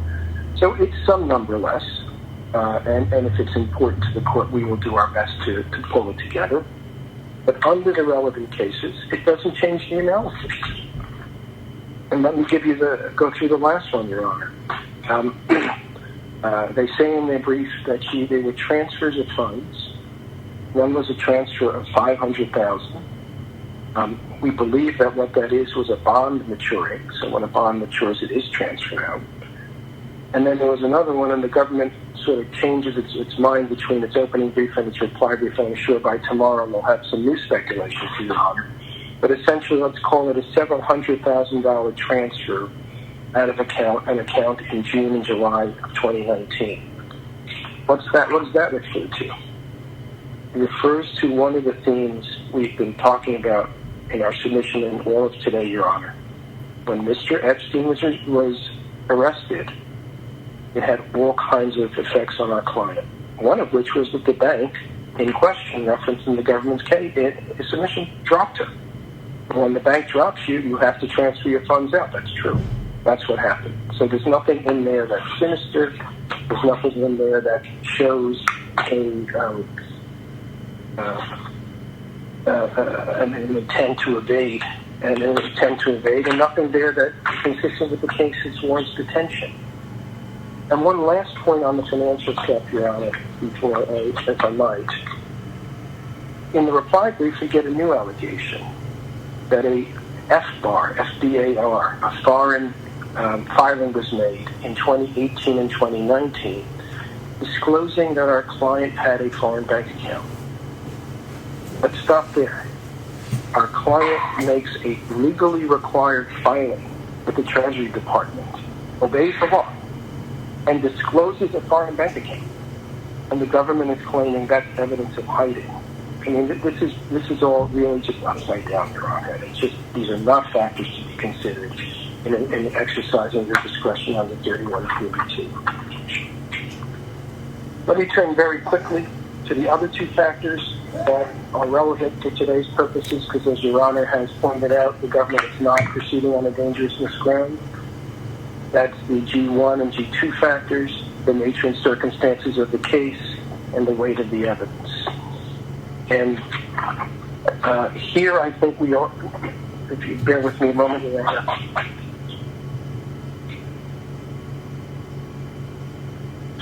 Here, one thing to keep in mind is an observation Judge Raggi made in the Sabani case at page 77, where she said, the more effectively a court can physically restrain the defendant, the less important it becomes to identify and restrain each and every asset over which defendants may exercise some control in order to mitigate risk of flight.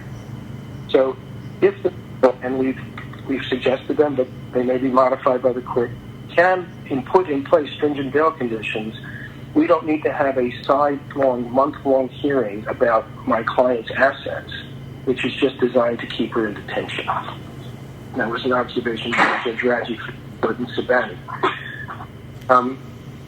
So very quickly on the nature and circumstances of the offense and the weight of the evidence, we don't think, Your Honor, this is the place to litigate legal motions. This is the bail hearing. It's not the place to litigate complex legal questions that we will be presenting to Your Honor very soon on the motion schedule. Again, we thank the court for agreeing to the schedule. But there are a few things that are worth pointing out.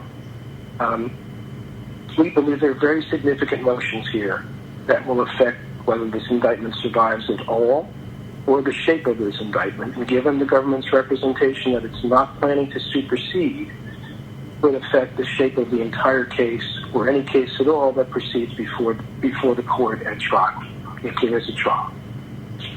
That is a factor that we submit the court can consider and weigh in exercising its discretion as to the weight of the evidence. As we believe there are significant motions relating to the reach of the NPA, which we're not going to litigate here before Your Honor in a bail proceeding, that are not even foreclosed by the cases the government does cite to you. They cite to you the, I'm going to get this wrong, the Anabi case, A-N-N-A-B-Y, which says, the plea agreement binds only the office of the U.S. Attorney for the district in which the plea is entered, unless it affirmatively appears that the agreement contemplates a broader restriction, and that in part is going to be our argument. So we will make it to Your Honor at the appropriate time. For today's purposes, it should be in the mix in evaluating the weight of the evidence, as should the points I just made about the perjury charge, and we think that there are other significant legal challenges to the indictment. We also think that there are significant issues with the weight of the evidence. The government chose to indict conduct that's 25 years old, Your Honor. You'll see when we get our motions that this, we think, is an effort to dance around the NPA.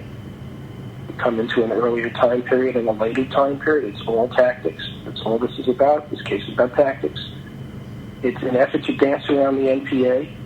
But the fact of the matter is, the government is... I'm sorry, Mr. Collins, by that, do you mean that the time period charged is not covered by the NPA. Right. There's going to be there's going to be litigation before Your Honor about what period is in the NPA, and the government, we expect, is going to take the position that 01 to 07 is covered and nothing else. We disagree with that, which we'll lay out for Your Honor. So what do? They decide we'll reach back and indict 94 to 97 conduct. Totally tactical, Your Honor. So now we have a case where the conduct is 25 years old.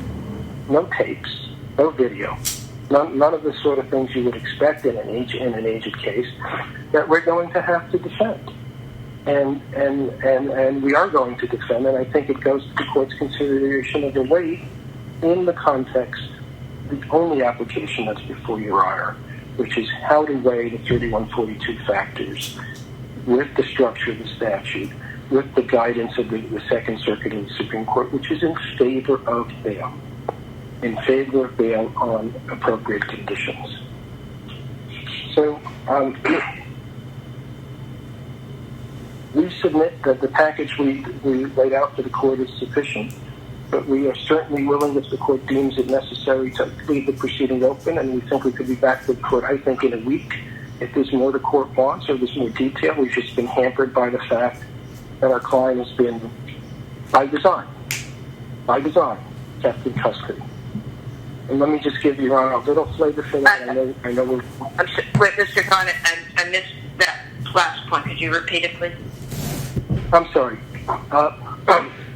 If the court desires to leave the proceeding open for a week and allow us to come back, if the court has concerns about the number of shorters, for example, verification information, information about financial issues, we think that now that we have some ability to breathe a little bit, that we should be able to pull this together for the court's consideration. We came forward with the best package that we could put together on the limited notice with a client who was arrested, held in custody, has been, since she came to the MDC, held in I'll call it the equivalent of layman's term of solitary confinement. There's probably a BOP word like administrative seg or some other word they have for it now. And we've had a client who is being kept alone in a room with the lights on all the time, was not allowed to speak with us over the weekend at all, wasn't allowed to shower for 72 hours, had her legal materials taken away from her, only recently given back. So working with that, we've been trying to answer questions about financial situation of others, but it's very difficult, Your Honor, under circumstances that are of the government's creation. And we'd be happy to... So I do want to understand that point. I think that's the by design point that you're making, and I just, for clarity, I understand that there was consent to detention originally, without prejudice, obviously, for precisely the proceeding we're having. But it sounded like you were suggesting that her current detention was in some way by design to prevent you from providing a full picture of her financial situation. Is that the implication you're making? No, I'm not saying that. I'm not going that far. What I'm saying is when you have a client who you will voluntarily surrender, who's staying in the country despite an investigation, and the government instead chooses to arrest her and detain her, that limits, certainly in the early instances, your access to the client. It's complicated by the COVID crisis and the other factors Your Honor has pointed out in Stevens and Williams Bethea. And so, it's very hard for us to pull together this financial information, and we've done as quickly as we could before the court. But the notion that my client should have been able to answer off the top of her head the questions in pretrial services about a real estate transaction, for example, just doesn't make any sense. That's the point we're making. Okay. One last point in that regard, Your Honor. In the schedule we set today, thank you, Your Honor, for approving that jointly set, the government is saying that it needs at least until November to complete all discovery, including electronic discovery. They've told us that that there's two investigations. There's the investigation of our client, and there's the investigation of Mr. Epstein. And they are, in the government's words, and our words together, voluminous materials. We haven't seen any of it yet, but voluminous, including voluminous electronic materials. the notion that we would be able in any meaningful way to review these with our client to prepare the case for motion or for trial under the current pandemic situation is just not realistic. It's not meaningful. It's not fair.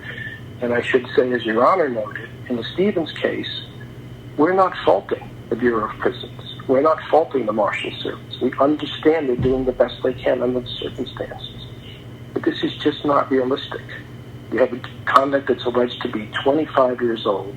You have extensive discovery that's going to take the government, if they hit the deadlines Your Honor set, and we all know that sometimes it doesn't happen, 4.5 months to provide.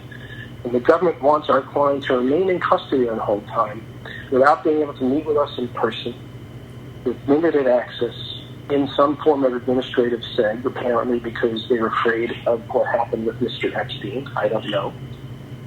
It's just not a realistic way to prepare a case, particularly, Your Honor, when as we submit the conditions, a combination of conditions to secure a release can be satisfied here under Your Honor's guidance. And in response to that, the government said, "Well, too bad. It's a COVID crisis. Too bad, Ms. Maxwell. We're not going to let you out. We're not going to let you out because you might get infected. We're not going to let you out because, because it'll be tough preparing your trial." And they cite to Your Honor in reply 2 pages of cases, very limited parentheticals. If you actually read those cases, they're totally different from our situation, Your Honor.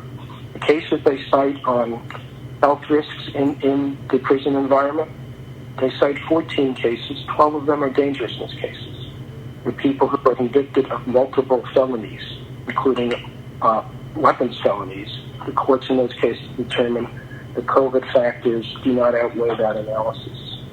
They cite 9 cases on the preparation and access to counsel. 7 of them are dangerous cases. And the other ones that have some discussion of flight risk are so extremely different from our cases to not be relevant. Judge, I don't know how we could possibly prepare this case, getting 4 months of discovery, including electronic discovery, having to go over 25 years of conduct with a client who's in custody, who we can't meet with in person. And I'm not faulting the BOP. I understand why they have to do what they have to do, and Your Honor has made the same point. But it's just we have to be in the real world here. We have to get out of here. Whether defendants are detained because of risk of flight or dangerousness, they're still entitled to the same Fifth Amendment rights to access defense counsel and prepare their cases. Of course, Your Honor. My point was a more narrow point. My point is that the facts in those cases were different from our case in a meaningful way, and the court was doing a different evaluation. That was the sole point I was making on those cases. So, in conclusion, we believe this is a compelling case for bail. We believe that the government, which has the burden of persuasion that never shifts, has not made it showing as required that our client is a risk of flight. When you consider the risk, as Judge Radji put in the Sabani, the actual risk of flight, not fantasy and not speculation. When you consider that the only factors they really point to are ones that the cases have already addressed, such as international travel and passports. We also submit that the government has not carried its burden of showing there's no condition or combination of conditions that secure release. So we would ask the court to grant bail today, and if the court needs more information from us, we would respectfully request that the court leave the proceeding open for a week so that we can try to satisfy the court, because we want to. Thank you, Your Honor, for your time. All right. Thank you, Mr. Cohen. Ms. Moe, would the government like a brief reply? Yes, Your Honor. Thank you very much. Your Honor, I want to begin by addressing head-on the notion that the government's presentation or its case is somehow about spin or about throwing dirt or about the media. Your Honor, my colleagues and I are appearing today on behalf of the United States Attorney's Office for the Southern District of New York. Our presentation of the defendant's conduct is detailed in an indictment that was returned by a grand jury in this court. These are the facts. It is not dirt. It is not spin. That is the evidence, and that is what we have offered to the court. And the notion that anyone could read the indictment that has been returned in this case and now reach the conclusion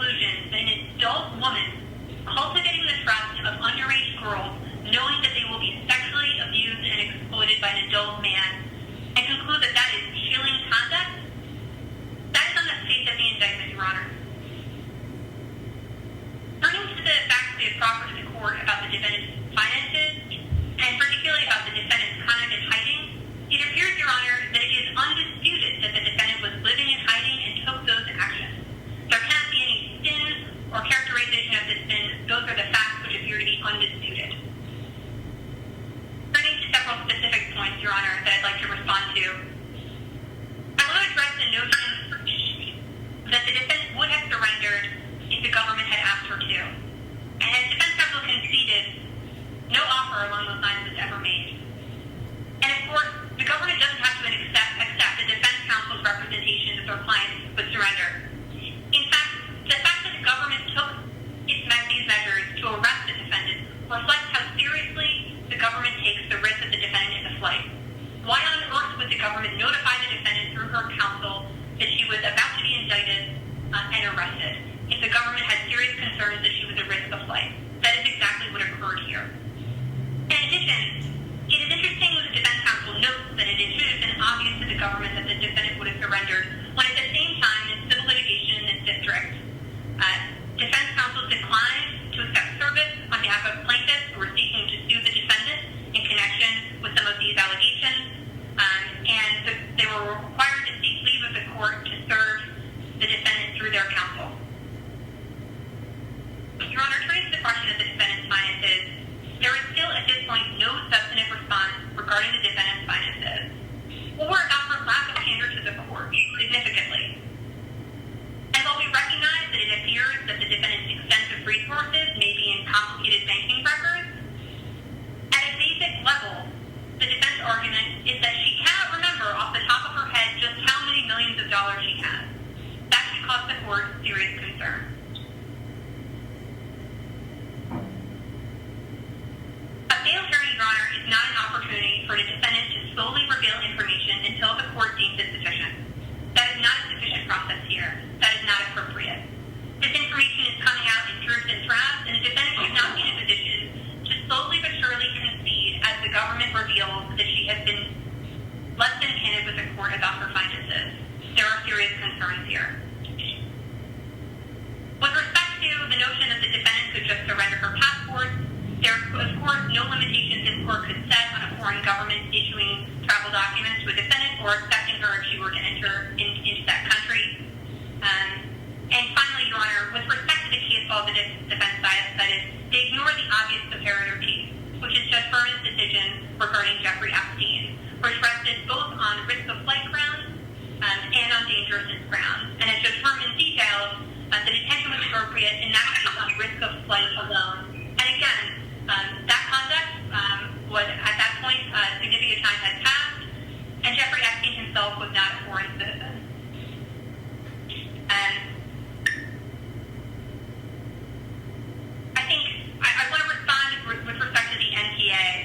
At this point, Your Honor, the defense has articulated no legal basis to suggest that the defendant is shielded by the non-prosecution agreement, and it simply doesn't make sense that the indictment in this case is somehow tactical to avoid concerns about the NTA, when the government charged Jeffrey Epstein with conduct that fell within the scope of the time period within the non-prosecution agreement, and stated before the court in connection with bail proceedings in that matter that it is the government's strong view that that agreement does not bind this office whatsoever with respect to any kind of conduct or any kind of individual. That agreement does not bind this office whatsoever. Your Honor, in short, it is important for the court to evaluate the question of bail viewing the totality of the circumstances. The defense's argument, in essence, attempts to view each of the government's arguments as absolute.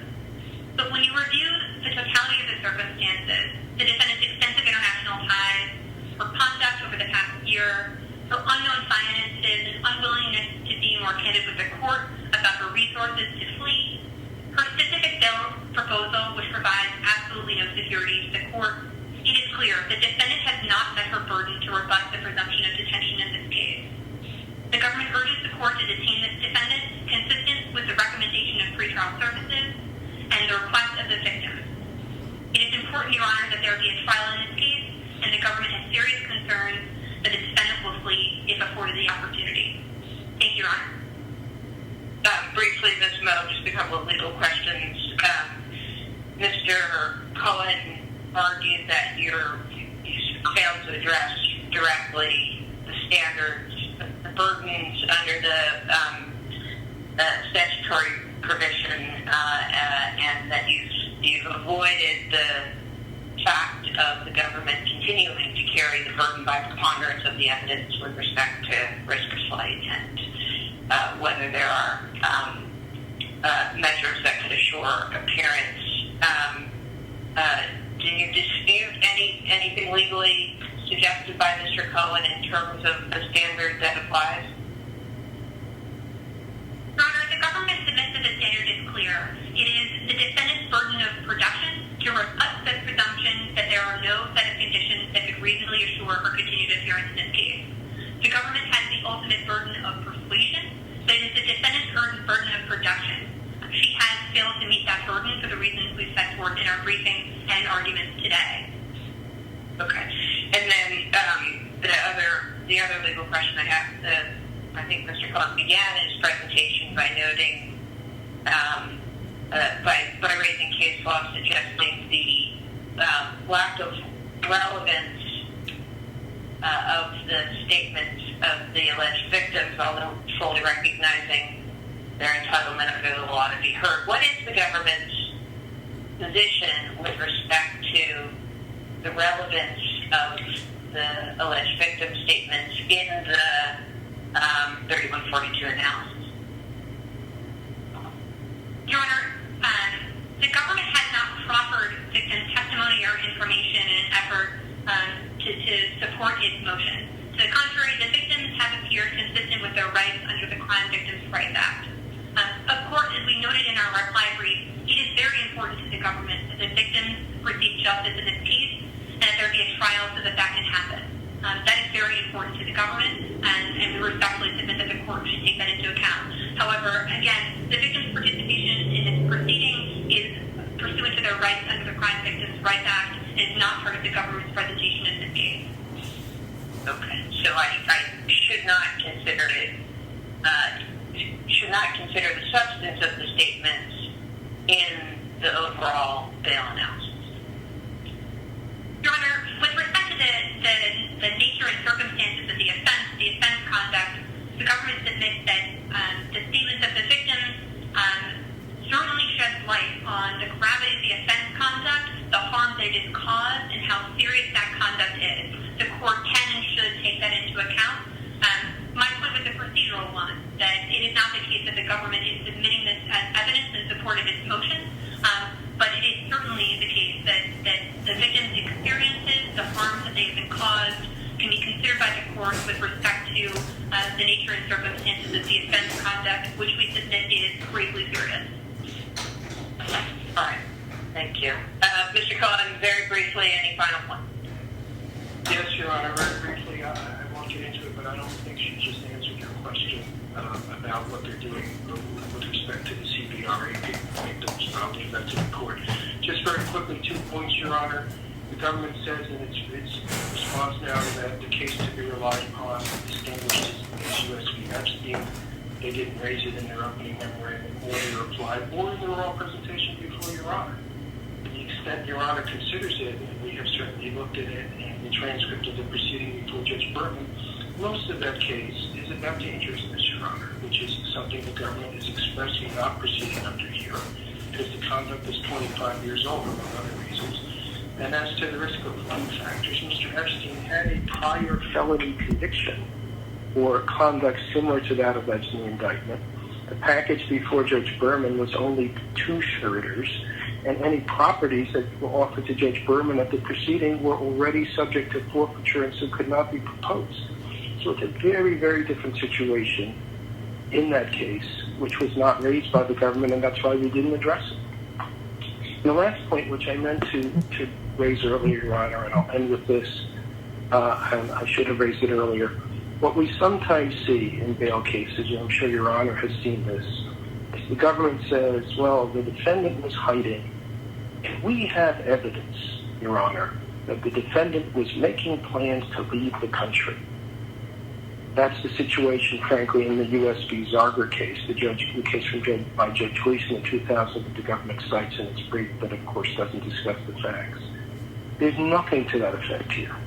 To the contrary, the defendant, our client, was sitting in New Hampshire at the time of the arrest. So there's no evidence that there was some sort of imminence for the court to consider. So, not to repeat all the arguments we made, we thank the court for your time and for reading the submissions and listening. And we just think, Judge, when you step back, the concerns raised by the government can be addressed. They have not carried their burdens, and this is really a case that should be subject to strict bail conditions to be set by the court, among other things, to give us any reasonable chance of preparing and fighting this case at trial. Thank you, Your Honor. All right. Thank you, counsel. I am prepared to make my ruling. Several provisions of federal law govern the court's determination of whether to detain a defendant or release her on bail pending trial. The court must apply that law equally to all defendants, no matter how high profile the case or well off the defendant. It is therefore important to begin here with a clear articulation of the governing law. It's also important to bear in mind that Ms. Maxwell, like all defendants, is entitled to a full presumption of innocence. That is, she is presumed innocent, and the only grounds for detention at this stage are, under the law, risk of flight or danger to the community. I may consider the weight of the evidence proffered by the government at this stage in making this determination, but unless this matter is resolved by a plea, it will remain entirely for a jury to decide the question of Ms. Maxwell's guilt as to the charges contained in the indictment. Turning to the governing standard under Title 18 of the United States Code, Section 3142, the court may order detention only if it finds that no condition or combination of conditions will reasonably assure the appearance of the person as required and the safety of any other person in the community. In making a bail determination, the court must consider the defendant's dangerousness of acts raised and the defendant's risk of flight. Finding of dangerousness where that an issue must be supported by clear and convincing evidence. The finding that a defendant is a flight risk must be supported by a preponderance of the evidence. In a case such as this one, where the defendant is accused of certain offenses involving a minor victim, federal law requires that it shall be presumed that no condition or combination of conditions will reasonably assure the appearance of the person as required. That's citing 18 U.S.C. 3142E3. The Second Circuit has explained that in a presumption case such as this, a defendant bears a limited burden of production, not a burden of persuasion, to rebut the presumption by coming forward with evidence that she does not pose a danger to the community or a risk of flight. Furthermore, once a defendant has met her burden of production relating to these two factors, the presumption favoring detention does not disappear entirely, but remains a factor to be considered among those weighed by the district court. But even in a presumption case, the government retains the ultimate burden of persuasion by clear and convincing evidence that the defendant presents a danger to the community, again, if that were an issue, and a showing by the lesser standard of a preponderance of the evidence that the defendant presents a risk of flight. The statute further mandates that the court take into account four factors when making its determination: the nature and circumstances of the offense charged, the weight of the evidence against the person, history and characteristics of the person, the nature and circumstances of the danger to any person or the community that would be posed by the person's release. That's 18 U.S.C. 3142G.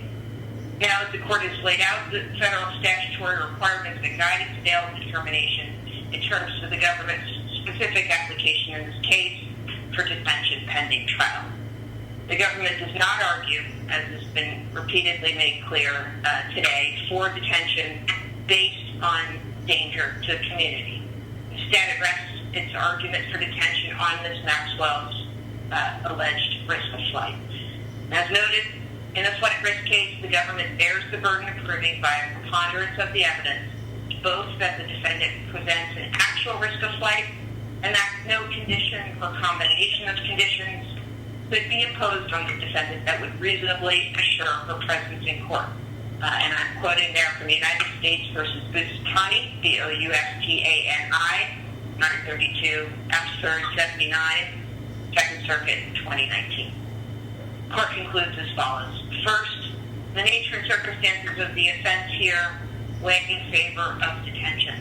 As noted, the crimes involving minor victims that Ms. Maxwell has been accused of were serious enough to trigger a statutory presumption in favor of detention. And to reiterate, Ms. Maxwell is presumed innocent until proven guilty, but if she were convicted of these crimes, the sentence she faces is substantial enough to incentivize her to flee. In total, Ms. Maxwell, who is 58 years old, faces up to a 35-year maximum term of imprisonment if convicted. And even if sentences are run concurrently, she would still face up to a decade of incarceration. Second, noting again that Ms. Maxwell is entitled to the full presumption of innocence, it is appropriate to consider the strength of the evidence proffered by the government in assessing risk of flight. The government's evidence at this early juncture of the case appears strong. Although the charged conduct took place many years ago, the indictment describes multiple victims who provided detailed accounts of Ms. Maxwell's involvement in serious crimes. The government also proffers that this witness testimony will be corroborated by significant contemporaneous documentary evidence. While the defense states that it intends to assert legal defenses based on non-timeliness and the non-prosecution agreement, those arguments are asserted in a conclusory fashion and have been directly countered by the government with citation to law. Although the court does not prejudge these matters at this stage, based on what's been asserted thus far, they do not undermine the strength of the government's case at the bail determination stage. Ms. Maxwell is now aware of the potential strength of the government's case against her and arguments countering these defenses, thus creating a risk of flight. Third, the court considers the defendant's history and characteristics and finds them paramount in a conclusion that Ms. Maxwell poses a risk of flight. Ms. Maxwell has substantial international ties that could facilitate living abroad if she were to flee the United States.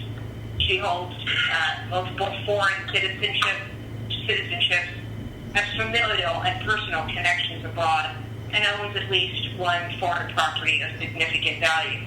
And in particular, she is a citizen of France, a nation that does not appear to extradite its citizens. Moreover, as the government has detailed in its written submission and today, Ms. Maxwell possesses extraordinary financial resources, which could provide her the means to flee the country despite COVID-19 related travel restrictions. Given the government's evidence, the court believes that the representations made to pretrial services regarding the defendant's finances likely do not provide a complete and candid picture of the resources available.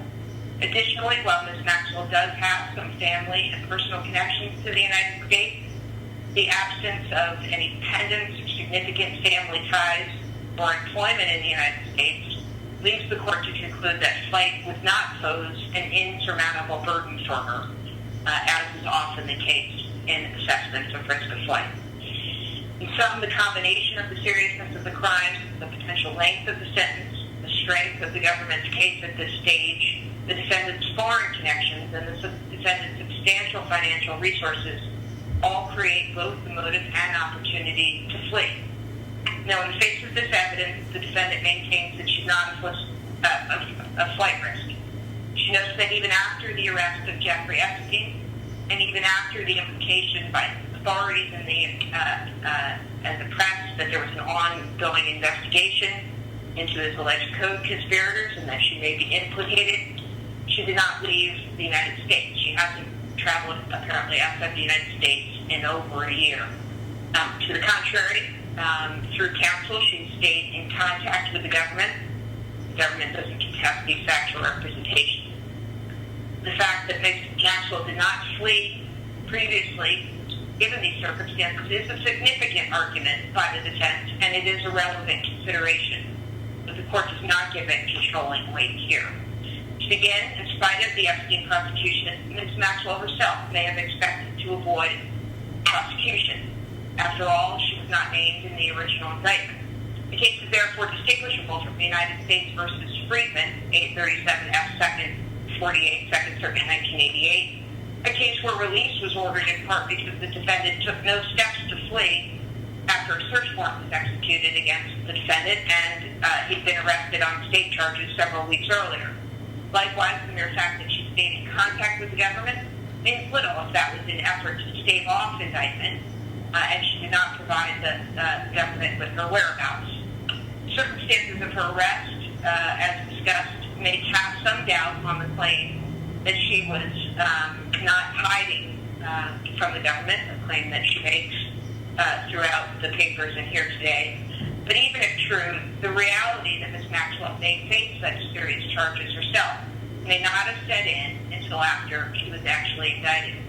Moreover, Ms. Maxwell's argument rests on a speculative premise that prior to indictment, Ms. Maxwell had as clear an understanding as she does now of the serious nature of the charges, the potential sentence she may face, and the strength of the government's case. Whatever calculation and incentive she had before this indictment may very well have changed after it.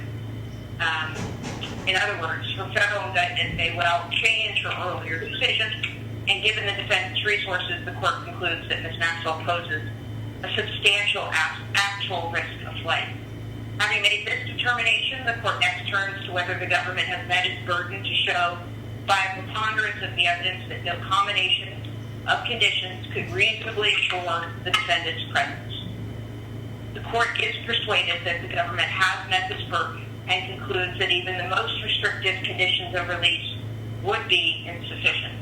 As an initial matter, the financial component of Ms. Maxwell's proposed bail package appears to represent a relatively small component of the assets available to her, and is secured only by a foreign property said to be worth about several million dollars. But even a substantially larger package would be insufficient. The extent of her financial resources is demonstrated by some of the transactions and bank accounts discussed in the government submission and here today.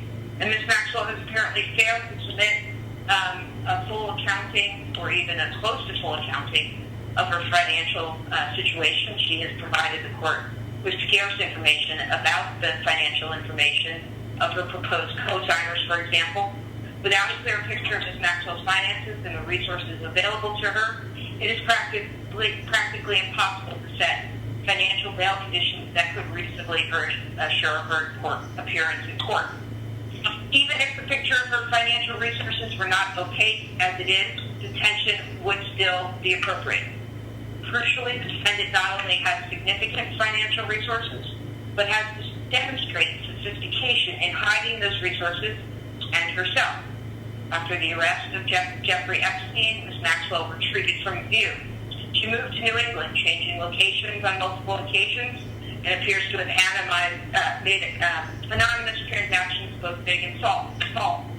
The defense says that she did all of this not to hide from the government, but to maintain her privacy and avoid public and press scrutiny.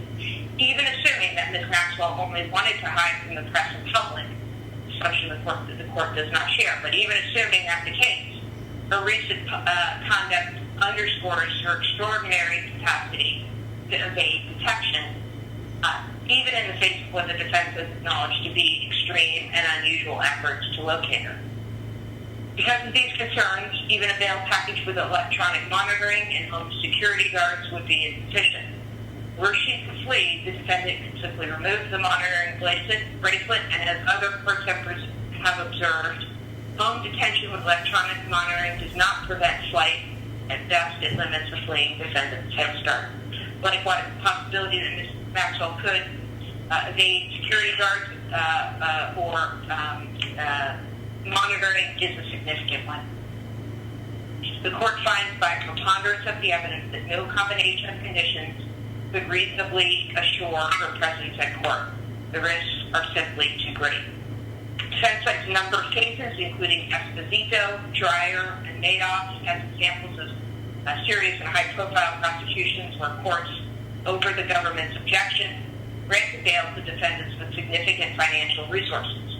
But unlike those defendants, Ms. Maxwell possesses significant foreign connections.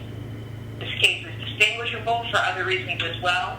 For example, the risk of flight in Esposito appears to have been based on the resources available to defendants, not foreign connections or experience and a record of hiding from being found. In Madoff, the defendant had already been released on a bail package agreed to by the parties for a considerable period of time before the government sought detention. The court there found that there was no circumstances in the intervening period showing that the defendant had become a flight risk. Because of these crucial factual differences, the court finds the cases not on point and not persuasive. Finally, in arguing for release, the defense raises the challenges and risks posed by the COVID-19 pandemic. The court is greatly concerned by the Bureau of Prisons' ability to keep inmates and detainees safe during the health crisis and has found those considerations to be significant in other cases. The argument nonetheless fails in this case for several reasons. Most importantly, unlike almost all the cases in which this court has granted release as a result of COVID-19, Ms. Maxwell has not argued that her age or underlying health conditions make her particularly susceptible to medical risk from the virus. In other words, she doesn't argue that she is differently situated than many other federal inmates with respect to the risks posed by COVID-19. In light of the substantial reasons that I've already identified favoring Ms. Maxwell's detention and her not making any arguments based on her age or health, COVID-19 pandemic alone does not provide grounds for her release. Second, the defense argues that pretrial release is necessary for Ms. Maxwell to prepare her defense as COVID-19 related restrictions at the prison at which she is held, the MDC, will hamper her ability to meet counsel and review documents. The court notes that this case is at the early stages. There will be no hearings, let alone a trial, for a significant period of time. The case thus stands in stark contrast to United States versus Stevens, invoked by the defense, in which this court, at the beginning of the pandemic, granted temporary release to a defendant who was scheduled to have an evidentiary hearing within 1 week. In contrast, the defendant is in the same position as any newly indicted defendant who is incarcerated in terms of the need to access counsel. Indeed, under the defense's logic, all pretrial detainees currently incarcerated at MDC in any federal facility would need to be released to prepare their defense.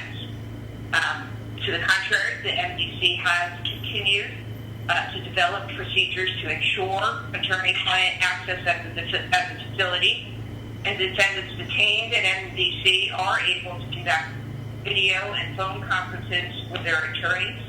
There is ongoing litigation before Judge Brody in the Eastern District of New York about the adequacy of attorney-client access at the MDC. That's case number 19-CV-660. Public filings from the court-appointed mediator in that case describe the availability of legal phone calls and video calls, video conferences for the purposes of reviewing discovery between detained defendants and their counsel.